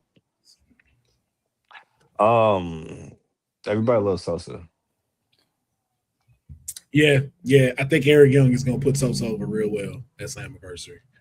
I think that's great for him to be in the ring with too, man. Eric Young is a veteran in this, man, and he is incredible at the ring. So I know it's going to be hard hitting, but also be a lot of fun. So I think this could be one of those matches that could steal the night, but we got a lot of them that are night stealers, I think, at Slammiversary. Like this one, the Ultimate TNA X Division Championship is on the line. We have that dude that used to be in Imperium versus Mr. Elegance versus Amazing Red with the champion Cedric Alexander, Leon Slater, Navarro, and Frank Kazarian, all battling for the TNA X Division Championship. Again, we saw Show Stealer previously. This also could steal the show. But after everybody has finished flying in the air, doing the crazy moonsaults and defying gravity, who will still hold on to that X Division Championship? Honey, who you got? I think you pretty much hit the nail on the head when you said still. I think this is going to continue to be Cedric Alexander's run. I also think that this is going to be a match, being that this match has been known to steal the show on Slammiversary nights. This is a way that's going to solidify Cedric Alexander's run and taking him seriously as a legit threat and defending champion. I think that's a better look for him as well. Okay. Trippy? Yeah, I agree. I think the right move is for Sed to win. Keep the momentum. I think this is a time now where we really get to see him be showcased and see his skills. So I think he comes out on top and retains. All right. I'm going with that too. I think Cedric Alexander, this is just his showcase to shine. So, but I think this would also be one that's going to steal the show. For sure. Then we got another one. It's a ladder match for the TNA World Tag Team titles. The Righteous taking on the Hardys, taking on the Champs, the System. Now, when the ladders are out, we know these are the Hardys' playgrounds. Yeah. But when everything is all said and done, who's pulling those tag team titles from out of the sky and walking out the champions? Trippy, we'll start with you. I mean, this is their specialty match, man. Like, I know it's their job as the veterans to put the other teams over, but this is their match. Like this is what they are known for. And I mean, when ladders come out, they come to play and they come to play well. And I always enjoy the broken versions of them. So like this is going to be even more insane. So I'm gonna go with the Hardys. Honey. Hmm.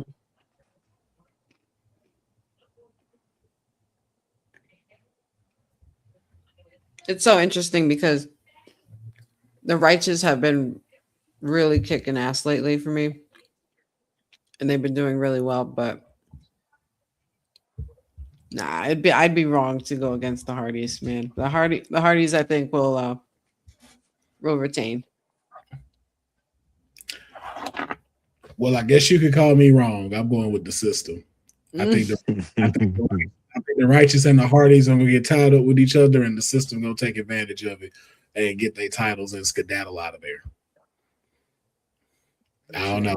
I've been seeing like like you done brought Willow back for the Righteous. Like I feel like they are going to be too distracted, and the system is going to come out of nowhere and snatch their titles.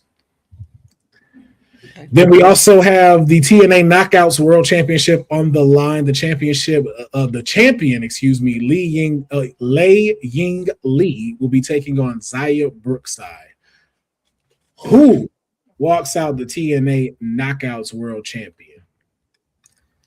Honey, this technically could potentially take match of the night also, because this match is very zesty. Yes. You know, both women. They're so freaking good, but I think there's more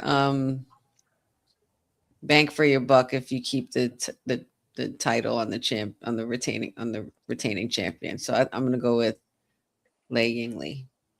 All right, Trippy, who you choosing?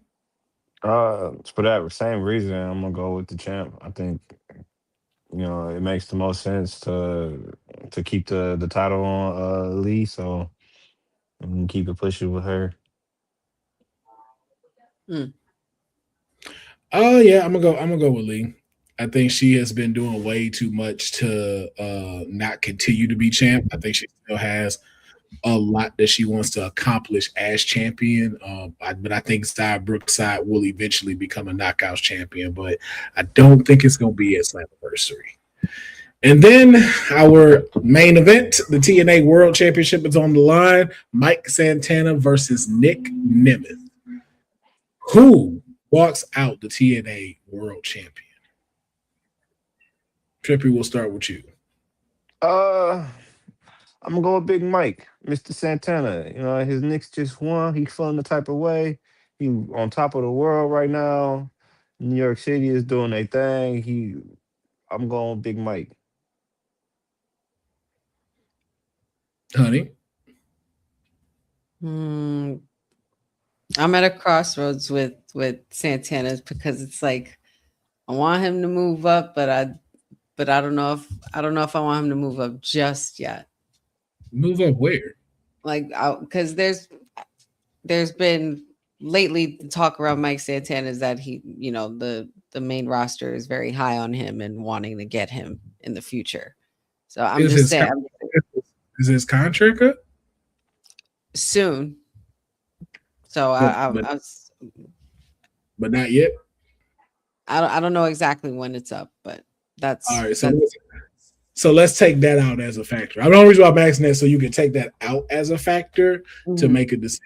So it's like because again, if that's not looming, it's like we're right here. Because I also want him on the main roster too. But if that's not like then that's about to happen like imminent or before SummerSlam, it's like okay, we are still here.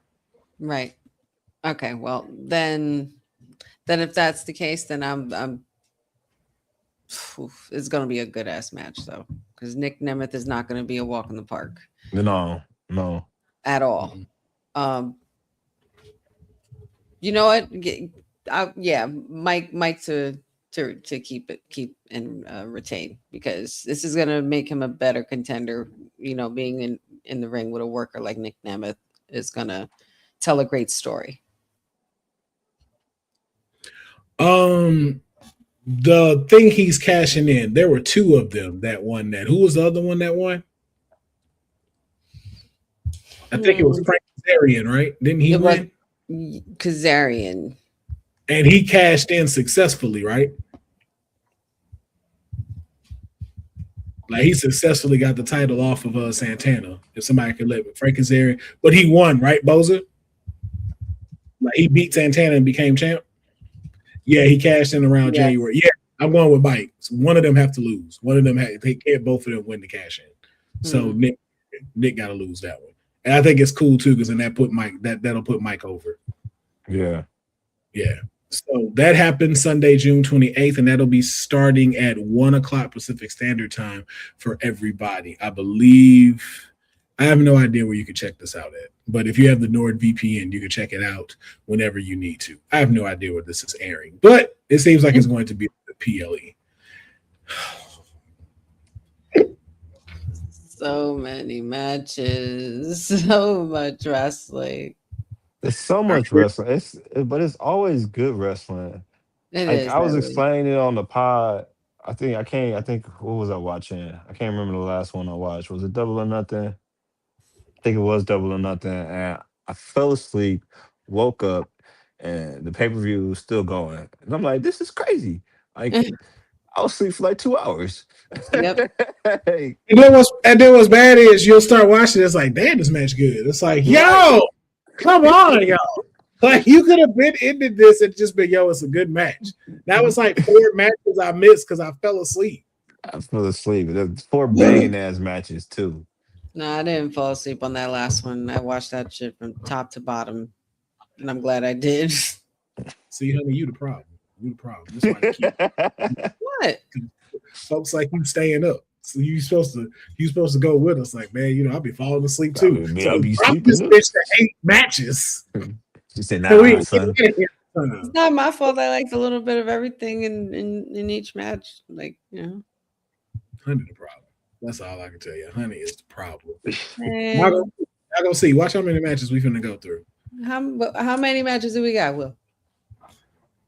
11. No, 12. We have 12 matches. I think it's 12. It's 12 matches in here. Oh, I'm sorry, 13, because Sky Blue and Maker were added to 0 hour. Oh boy. So we have the IWGP Global Heavyweight Championship on the line. Pac versus Skota Yamino. Who's walking out as the champion? I'm gonna go with Pac. Honey? Same. I'm going to go with Pac as well. The AEW Continental Championship is on the line. Jon Moxley versus Bandito. Who walks out as champ? Honey? Mox. Trippy? I'm going to go with the Bandit. I also going to go with the Bandit, man. That dude is fire. He's amazing. I love Bandito. Yeah, I love Bandito, bro. John will be all right without that. Yeah. So we also have a 3-way tag team match. The Young Bucks versus I can't read that. And then Sky Team with Mystico. Who's walking out as the winner? Don't nobody care. Let's move on. The young fucks. I mean the Young Bucks. Young Bucks. Don't nobody care. The Jacksons. That's The wild. Jackson. I don't even acknowledge them as Jacksons. There's only one group that I acknowledge as the Jacksons, and it's certainly not them. That's awful. The Jackson too. Not the Jacksons, but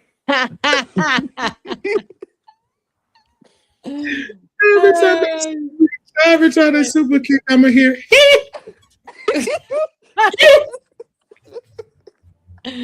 You've been struck by boom, a smooth criminal. Oh my god! They gotta come on. They gotta come out of the Thriller jackets. Don't get them that idea because they gonna do that shit too. They They gonna do are. that shit. So Some they of might them watch are the show and they gonna be like, "Hey, you know what? He ain't. Let's Hey, do it. especially from this weekend right now. We might Oh, that might be the Mhm. move." Right. yeah. And then we have the AEW Tag Team Champions Cage and Coop putting on their retirement benefits against the Dogs. Who's walking out as the champions? Lord. It's Is Edge and this Christian. That's not Edge and Christian. That's Cage and Coop. That's Edge and Cajun Christian. Cope? Cajun Cope. Please don't Is make me. this their is this is this their first defense It is. official? Uh, Yeah. um, They could cope their ass on out of here. It's Edge and Christian. it's definitely ENC. Um, I gotta go for the nostalgia, man. The ENC, the 5 second pose. I gotta go with Edge and Chris. I mean Cage and Cope. Mm, Honey, Edge and Christian. they're not in this match. Honey, They are in this magic. they are not in this match. Those are the same There's guys. nowhere. There's nowhere on this card that says Edge and Christian anywhere. Well, I'm not going for the You got to dogs. read between the lines. We need your full correct prediction. for My the folks. prediction is that the dogs are not going to win. And who's going to win? The other team that is opposing them. And who is what is the name of that team? Well, they were formerly known as Edge and Christian. But what are they known as now? I'm not sure.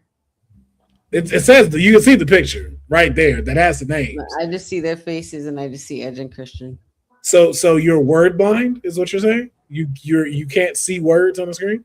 I just choose to see Edge and Christian. That's all I see. I choose to see. I ain't never heard of selective seeing. Right. She got selective. I got selective sight. Selective vision. Oh, no, I don't see that. Where that's at?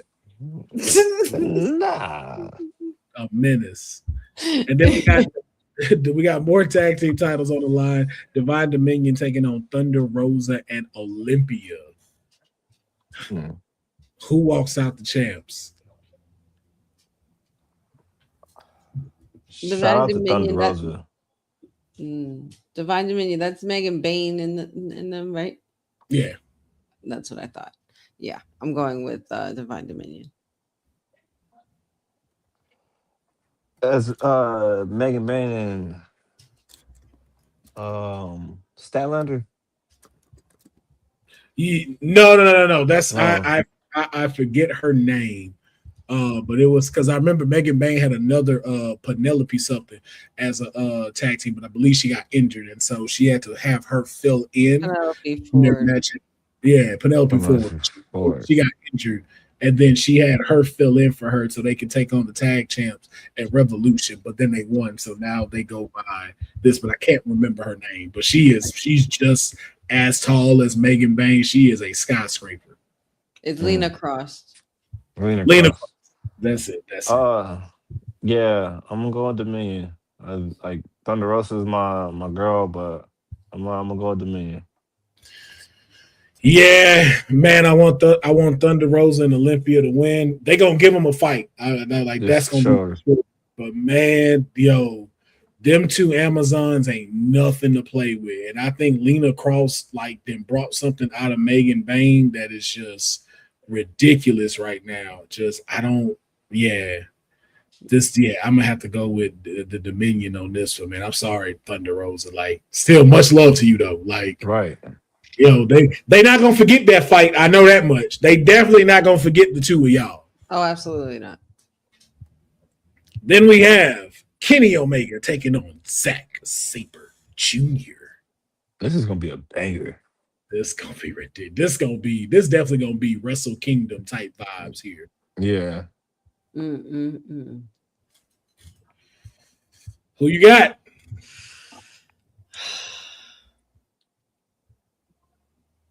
I'm gonna go with the cleaner. Give me KO, Kenny Omega. I'm not gonna lie, man. There's always something about Zack Sabre Jr. I know. Any other Right? time, any other time I go for Kenny Omega, but He's I think I might have to be on the opposing side on this one. So Zack Sabre Jr. for me. he's a machine, man. Mm-hmm. Yeah, I might have to go with Zach, man. I feel like Kenny gonna want to put him over here, Yeah, and as because Zach, man, Zach cold in that ring. Like yeah. I know he didn't do well as the face of New Japan. I know he could do well as the face anywhere else. Yeah, I got to give it to Zach. But I think this is going to be one of those that could be a show stealer, as well as this one. Yeah. Yo, Fuck. they back at it again. Fuck. This is like if those matches go back to back, dog, that's crazy. That's That is wild. Fuck. I crazy. forgot about this match. Shit. I mean, this easy for me. I always bet on black. So. No, absolutely. Yeah. Sorry, Will. It's Swerve's house, bro. Like, Yeah, yeah.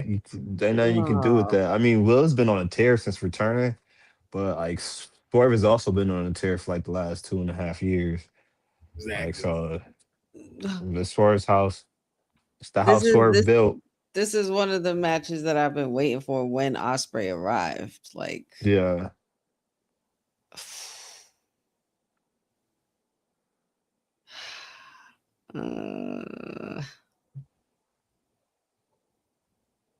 Yeah, I can't do that. I can't do that. I can't do that. I can't do that to Swerve. I freaking love Osprey, man. But yeah, Swerve.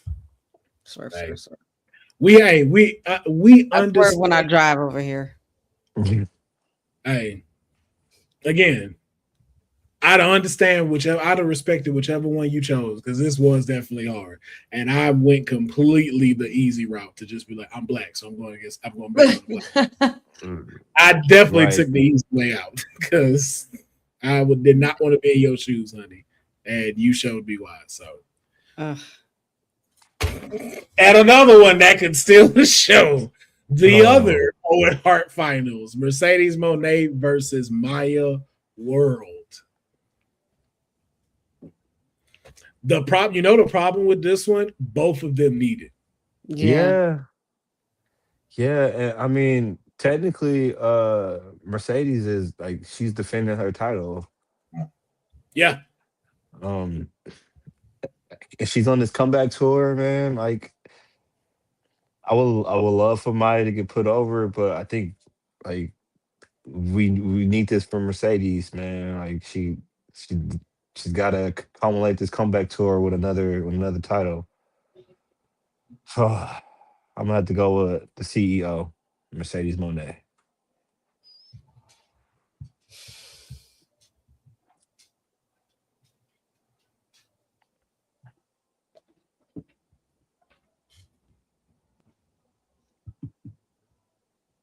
Yeah, Mercedes.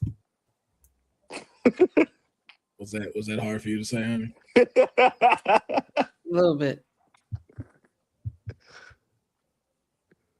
It was hard to take in, huh? Yeah. Bad skinny. Bad. But I'll be all right. All right. All right. I feel you. I'm sorry, Maya. I gotta go Mercedes. As much as I would like you to win, I'm gonna just go logically because you got here on this spotlight. It doesn't hurt if you don't take the victory on this one. The sky is still the limit for her. Yeah. And there's always money in the chase. Good. There's always money in the chase. Yeah, absolutely. Yeah. I don't think this is the last we'll see of her in the talks of title picture. So then we have the AEW Women's World Title, Tekla versus Starlight Kid, one of Stardom's prized possessions, going up against the world champion Tekla. Who walks out? Spider. Who walks out champ? The champ. Yeah, I'm gonna go with the Toxic Spider, man. Like she's crazy. She's freaking awesome. Yeah. Exactly. Like if you don't say Tekla, Starlight Kid winning would make sense.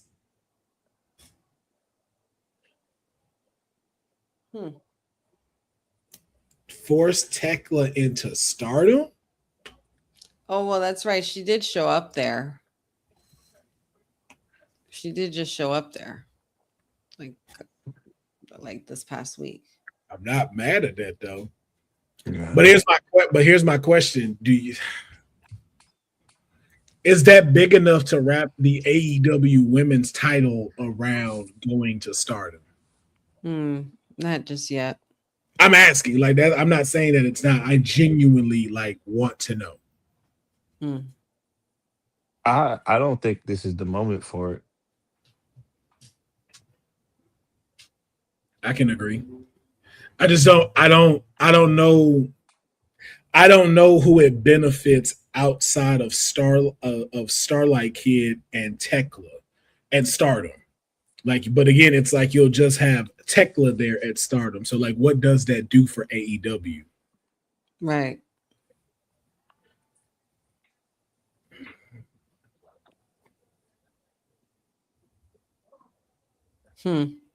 Okay.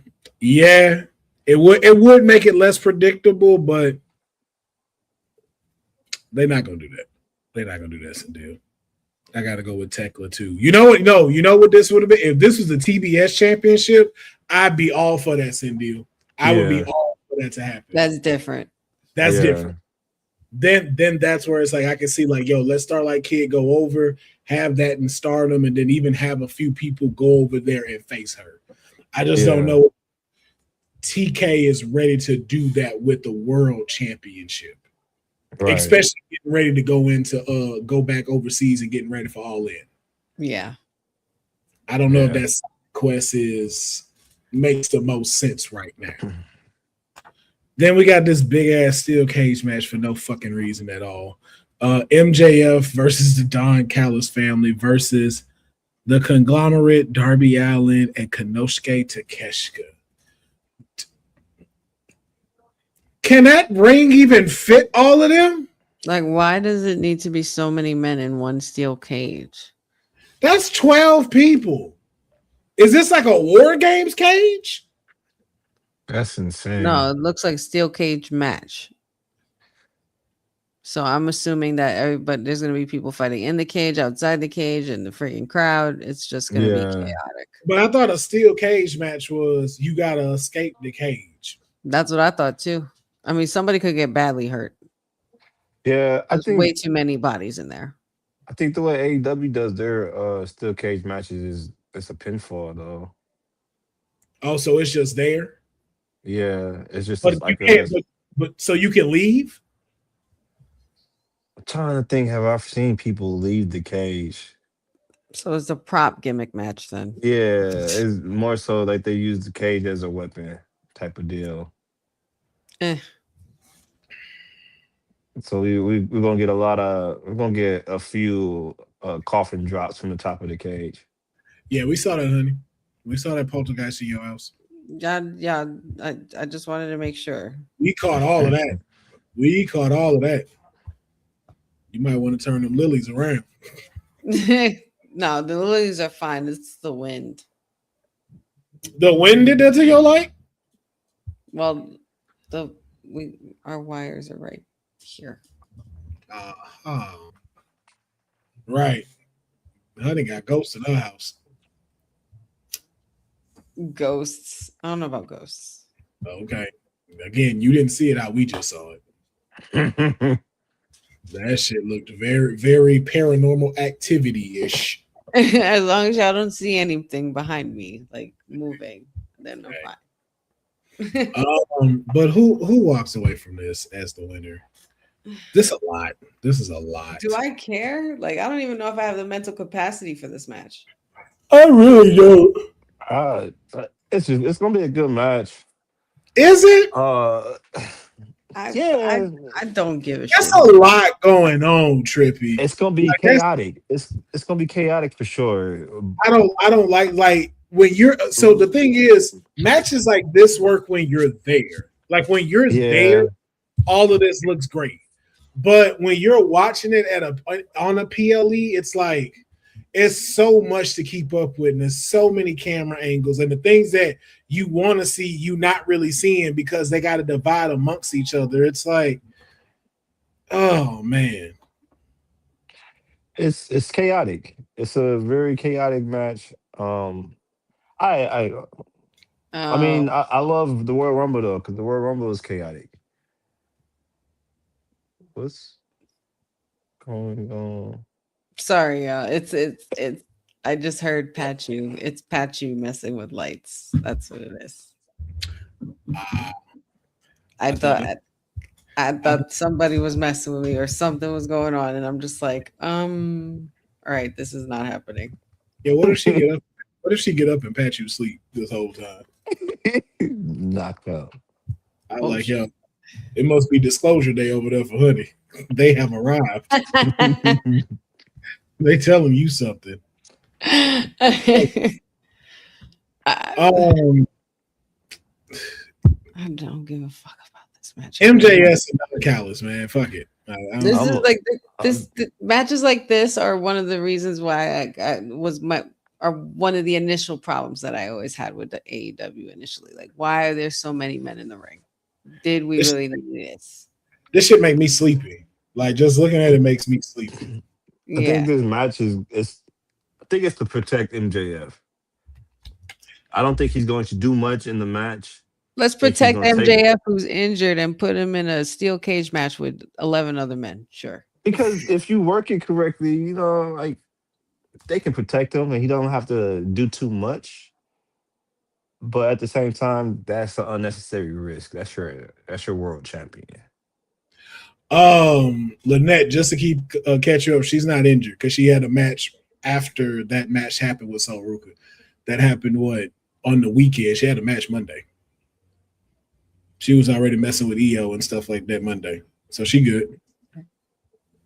Yeah, she's A-okay. She's not injured. That was just a fake out during that live spot, so she could win it because the title was on the line, so she won her title, or retained her title. But so who I went with MJF and them. Who you got, Trippy? I'm gonna go with the conglomerate with Takeshita taking the pin on Okada. Interesting. Honey? I feel like it's gonna be reversed. I feel like Okada's gonna do it to Takeshita, so I'm going with MJF and the Don Callis family. All right, let's get the fuck out of there. Oh,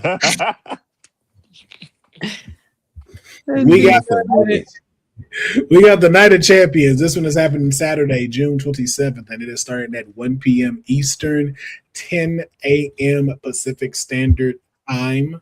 And no, if you are a huge WWE fan, this is not the Night of Champions you're used to, where every title was on the line. It's no longer, it's no longer that. It's just, I guess everyone's a champion in their own eyes. Night of the wannabe champions. That too. Night of the We ex-champions. yeah. So Saturday, hilarious by the way. There's a steel cage match happening. What steel cage match is happening this weekend? Steel cage match. Seth Rollins taking on Braun Breaker in a rivalry that was supposed to have been over during a match on Monday Night Raw. Somehow is happening in Riyadh instead of a championship match. But who's walking out the winner? Seth Rollins or Braun Breaker? Honey, who do you have? The dogs are going to be barking in Riyadh. Okay. Trippy, how about you? Yeah, I'm gonna go with Braun. I think he's been injured a lot, and this is going to be a statement defining win for him. He needs this. Yeah. I'm gonna go with Braun, but if it is, this better be the last damn time, bro. Please let both of these dudes move on. Please let both of these dudes move on. Then we have randomly Jade Cargill taking on my client Tiffany Stratton for the U.S. title. When the dust settles, who's walking out the U.S. champ? Honey. Tiffy retains, and Jade is gonna be upset, and she's gonna, attack her with the baddies afterwards. But Tiffy's gonna still be champ. Trippy. I'm gonna have to go the opposite. I think Jay takes it with minimum help from the baddies, but some help still, just enough to put her over the top. I'm going to stick with my client, and I think we are either going to have her pin Jade because of an interference from Charlotte, or the match gets thrown out because Charlotte attacks Jade during the match. But I think Tiffany still retains the U.S. title, and then you get us prepared for Jade versus Charlotte at SummerSlam. More U.S. title gold on the line. Trick Williams defends his title against Ricky Saints. Is it going to be the whoop that era, or does the revolution continue? What that trick? What that trick? A word, honey? That's how you. Okay. Well, honey, I think freaky when them lights start flashing. I ain't never seen nobody go. Yo, Rick did it. Yo, I ain't never seen nobody else do it. I'm gonna go with Trick too. I think he is being presented really well. I love his interest in them adding the spotlight with the spinning stand. I think he's positioned to be a star for some time now. So I'm gonna go with Trick Willie. The Lemon Yeah, Pepper Steppers. the lemon pepper steppers. Yeah, I'm going with Trick Williams, man. I think the title gains relevancy having it on his shoulders. I just think this is a great showcase for Ricky Saints, and kind of just shaking that whatever rust he had on him that just wasn't getting us.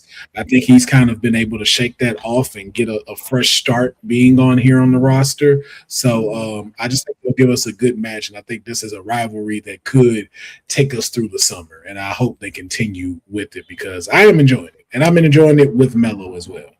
Yeah. Then we have the finals of the Queen of the Ring match. Liv Morgan versus Io Sky. Now, here's the thing. I'm throwing out there. We also have a King of the Ring match. And there's no way both matches are finna have an interference that cost them the King or Queen of the Ring. So you got to choose. WWE ain't gonna do that back to back. There's no way WWE. Or one's gonna cost and one's gonna help. Yeah. There's been many times where they've booked for the people who are interfering. Finishes.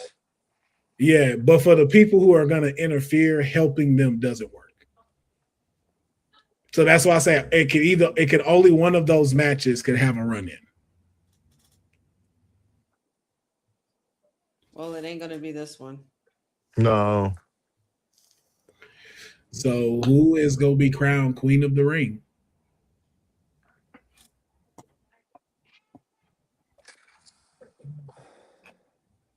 I don't even want to. It sucks for me not to want to say this, but at this point now, the right move is Liv. Like you've taken her this whole way. I think Liv comes out on top. Honey? I think Liv is gonna win, and they're gonna boo the shit out of her. I too think Liv is gonna win. She doesn't need it at all, Cindy, and that's exactly why she's gonna win it. Yeah. Sorry, Will. Go ahead. Oh yeah, no, she's gonna win, and I think what'll happen is she's gonna beat Rhea for her title, and hold 2 belts. And then she gonna lose both of them to Raquel and Roxanne. No, that would be Bro, fantastic. Should be a that'd be triple threat with both of them. That's hysterical. Nah, one at a time. one at a One- time. Yo, one of each a match on one night, 2 matches in one night. Hey, that'd be And mind crazy. you, and on top of that, the real kicker that will send her over the edge, Dom accidentally helps them win. Oh, Dom accidentally helps Roxanne win. And then Mhm. comes Yeah, out try to why not? redeem himself. And Yep. then Toss her again, and Raquel gets it. I mean, again, you see how more entertained we are than EO versus Rhea? Don't nobody want that. For the 11,000th time. Exactly. No one Either, wants that. either way, though, like both of those are rematches for the 11,000th time. Mhm. Yeah, but this one is a better stipulation because I've said it before and I'll always defend it. You don't have the live you have today without Rhea, and as much people don't want to want to agree with this, you don't have the Rhea you have today without Liv. No.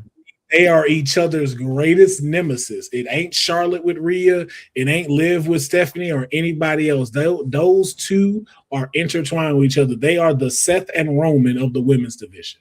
Yeah. Agreed. So Former friends, better enemies. bitter enemies till the end. Till the effing end. Again, you just have to ask yourself which one sells better. That's really it. Yeah. But we'll see what happens and who will be crowned queen of the ring. Now we move on to the kings.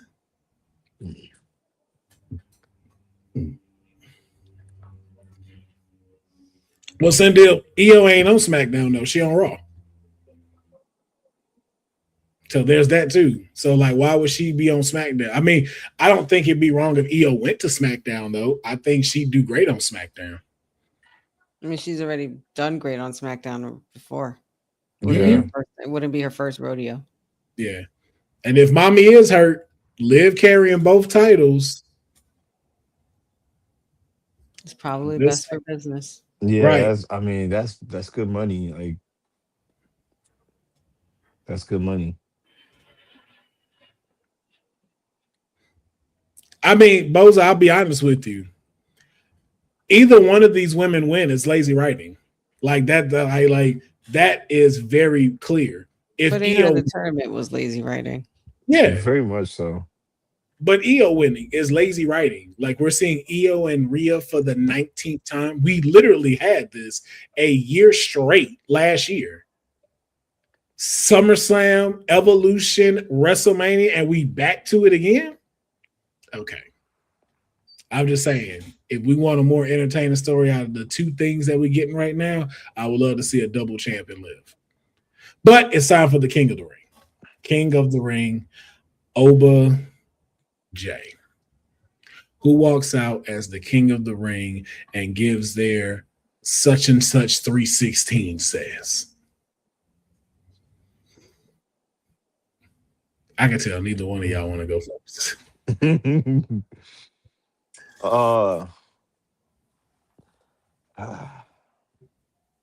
So I feel like Jay might win. I think because that sets up. I feel like Jay wins, but it's not clean because I feel like Brock interferes because Oba's been calling him out, week after week, and we haven't seen a response from him, and we know, Rhea likes to bring out the stars, and what's a bigger star right now than Brock Lesnar? So that pop, I and that sets it up for the showdown, the rubber match in Minneapolis. So I'm gonna go with Jay. Jay becoming main event king of the ring. Jay Uso, the Yeet Master. Honey?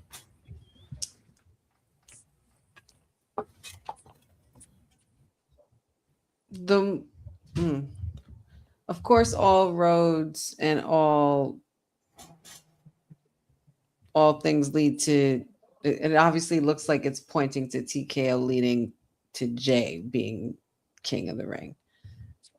However, I feel like there's still a good fight and good argument for Oba to still win this all the way.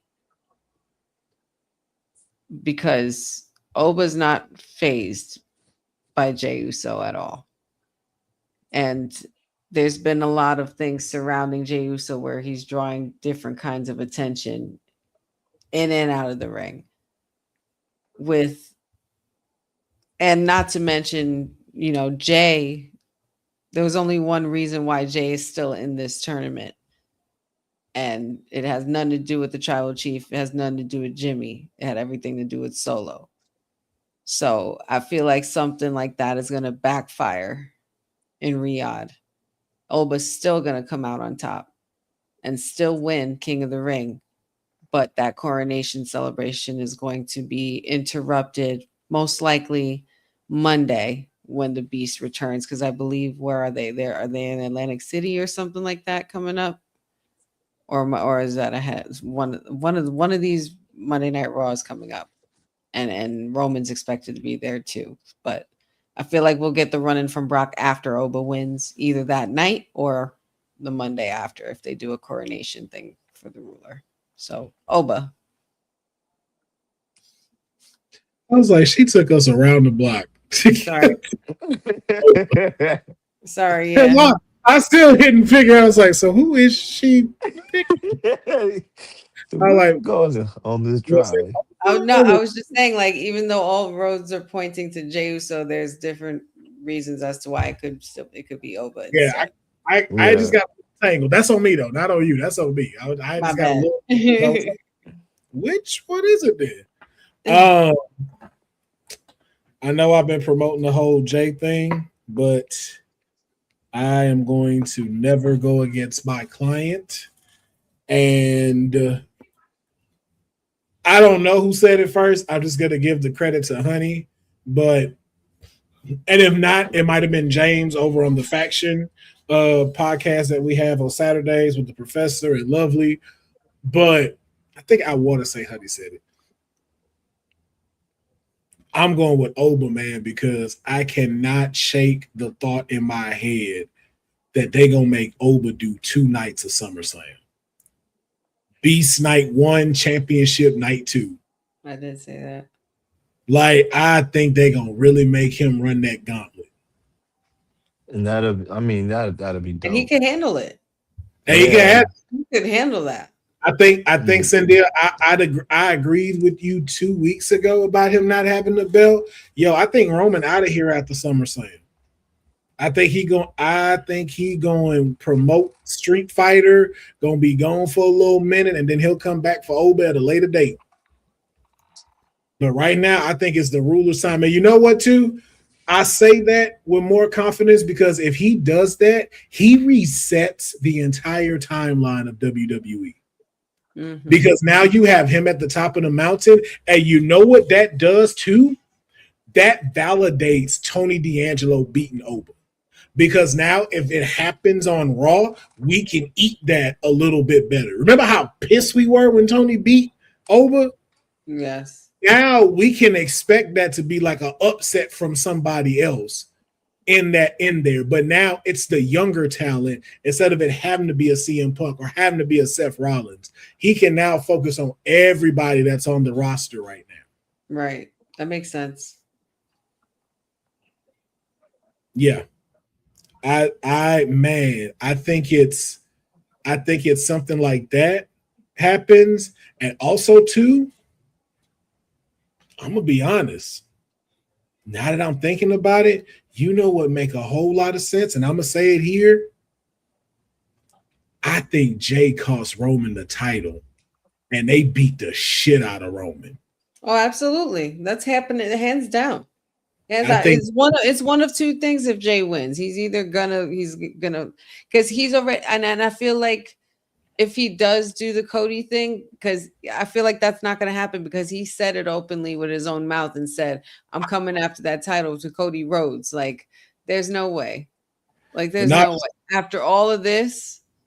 But even outside of that, look what it sets up after Roman's gone. Who's Oba's main problem? A heel Jey Uso. With Jacob Fatu behind him and Jimmy. As the new tribal chief. That's a lot to keep occupied and start to build Jay up to start getting people over with him. I think Jay would get his child. Again, I still say Jay should follow the formula of his cousin, The Rock. The bloodline can be your nation of domination. Be a heel. And you can still yeet if you want. I think people will still yeet with you. Yeah. Nah.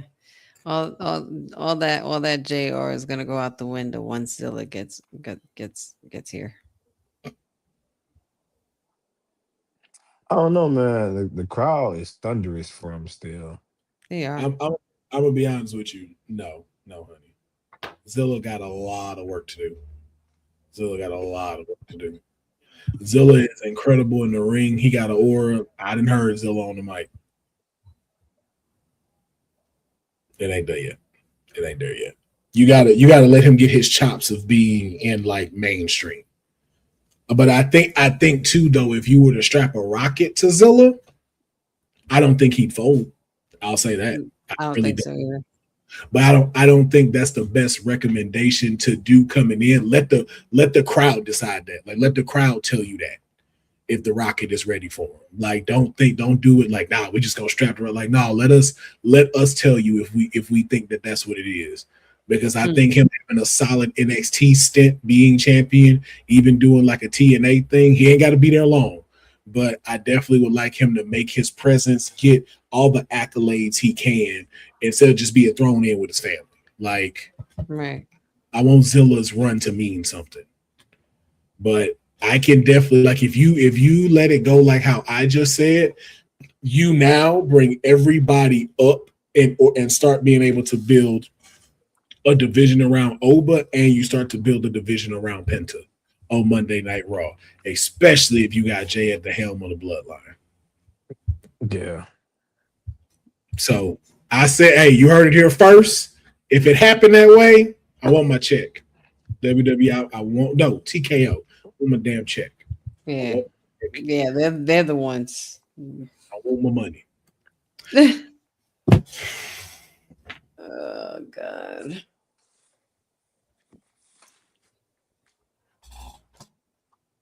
Man, who win? Cody retains. I kind of want to piss everybody off and just have Gunther win it in Riyadh, so the hometown hero doesn't win. I ain't gonna, man. Sammy might get this. Sammy just might get this. Hey, that'd be thunderous. I think Gunther's gonna be sick of everybody's shit. And I think he picked Gunther to get it. That'll make me so mad. I mean, because here's the thing. We need to get that receipt back. We need to get that lick back from 40. Nah, that ain't happening. Not yet. Because here's the thing. I don't think you can wait for Sammy to get to Saudi Arabia. I don't think you can wait that long. I think if there's any time to do it with Sammy, is to do it now. And then let him and Cody have a match at SummerSlam.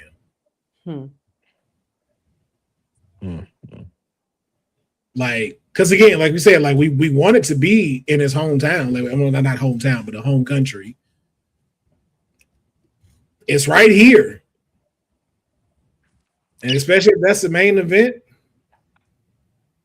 But what does that do to Gunther? That still keeps Gunther in the title picture.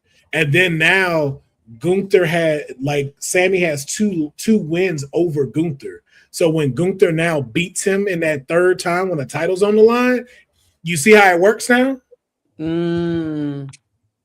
And he becomes WWE champion. But the same thing with Oba as world champion, we've now brought it back down to where if Damian Priest wanted to go after Sammy for the title, it now makes sense. Instead of us being like, okay, it's very predictable. There's no way Damian's going to beat Cody.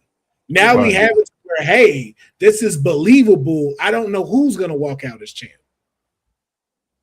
Yeah. And this is a good way for Sammy to win and it not hurt Cody in any way. Yeah. I mean, so like you said, Gunther could take the pinfall. Cody's out the ring somewhere, incapacitated. Sammy sneaks in and gets that win. I think that catapults Sammy, sets up that feud with Gunther, and gives Cody the time off to go and promote Street Fighter. Yeah. I'm just trying to think logically in it now as far as like where the money's going, where they're trying to lead this to. It's like I think we're putting too much on it and thinking that, oh, Sammy has to win his first title at WrestleMania. I'm like, I think we've missed that window. Yeah. I think we missed that window, and I don't think that would sell a ticket as high as if you have a Sammy who's a heel that's going in as the champion. Yeah. And it'd be a doper entrance he would have going in as champ at WrestleMania. Like, and then maybe that sets us up for what we've all wanted. WrestleMania Saudi Arabia, WWE Championship, Sammy versus Kevin Owens. Oh, they finally get it. They finally fucking get it. Like, come on. Yeah. That would be amazing. That'd be top tier. Man, they would close that show out. They would fight forever. Yo, and hug each other at the end. Like, there ain't no way everybody ain't sitting there crying. Right. I'm just with a tear in my eye. I'm just trying. I write for the people. Okay, I'm the people's writer. That's all I'm trying to do.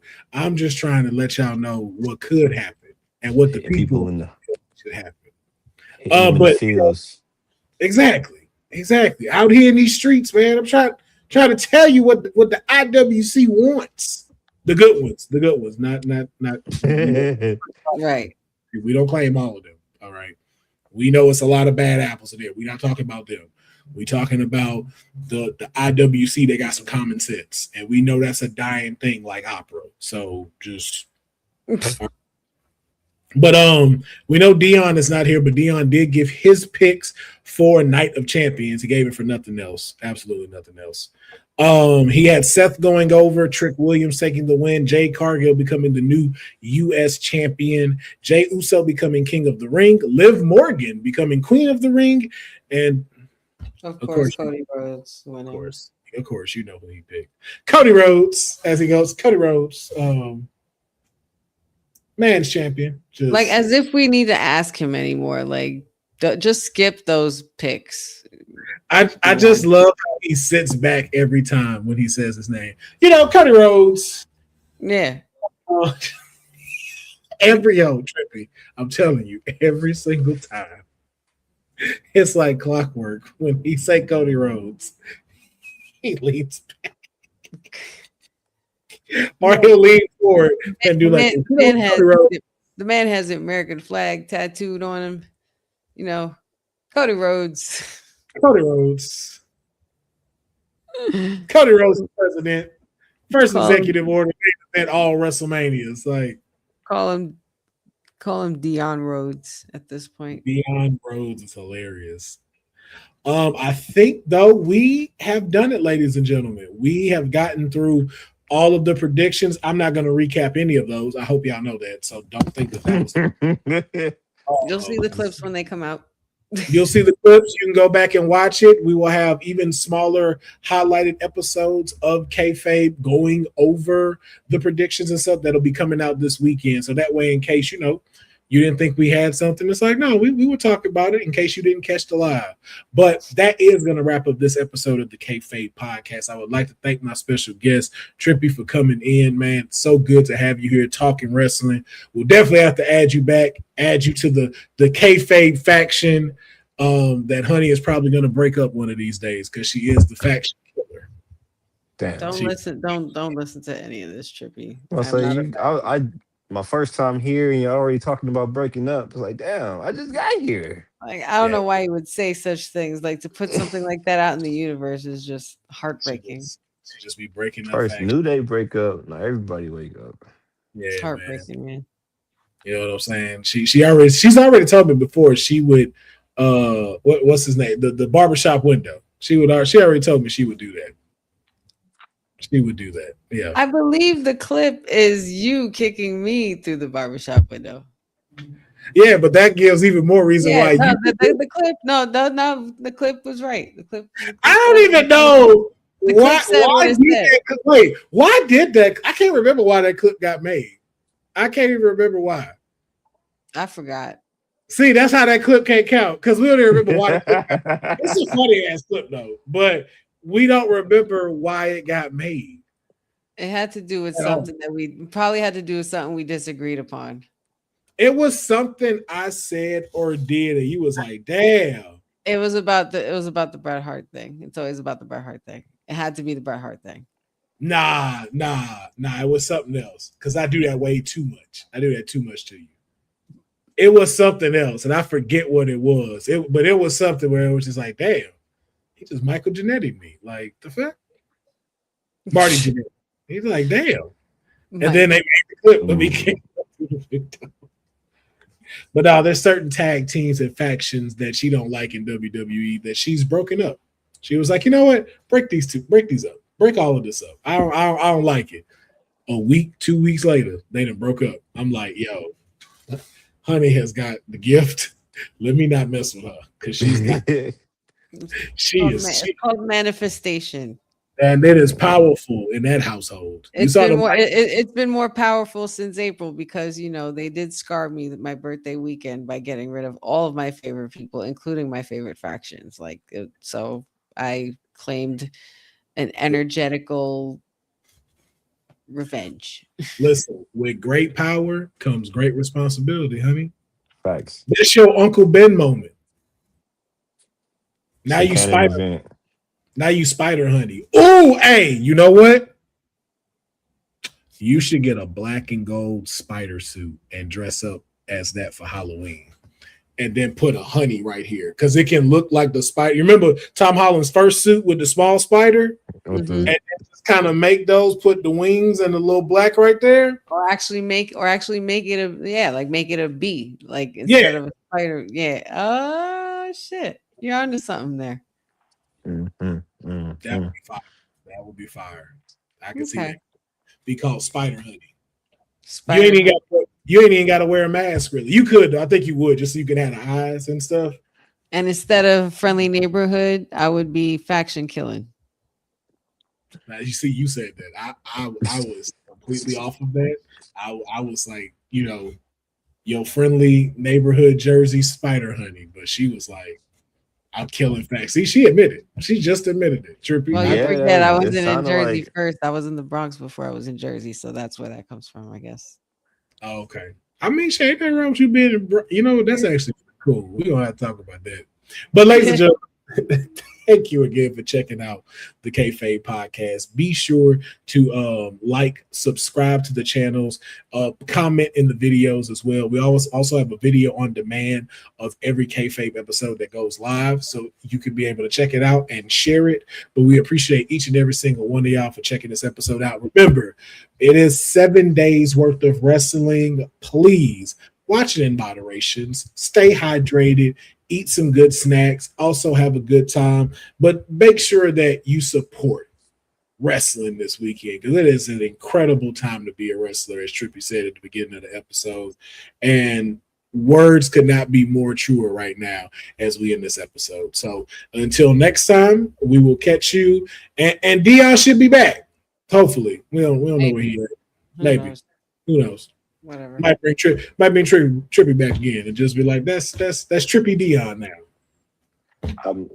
I'm always happy to talk wrestling.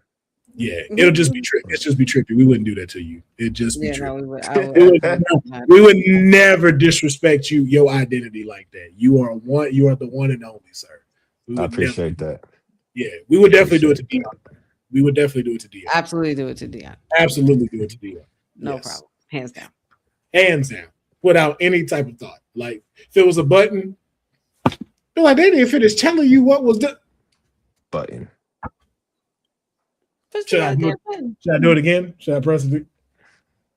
You ain't even got to tell me. I'm going to just. All right. We'll catch y'all.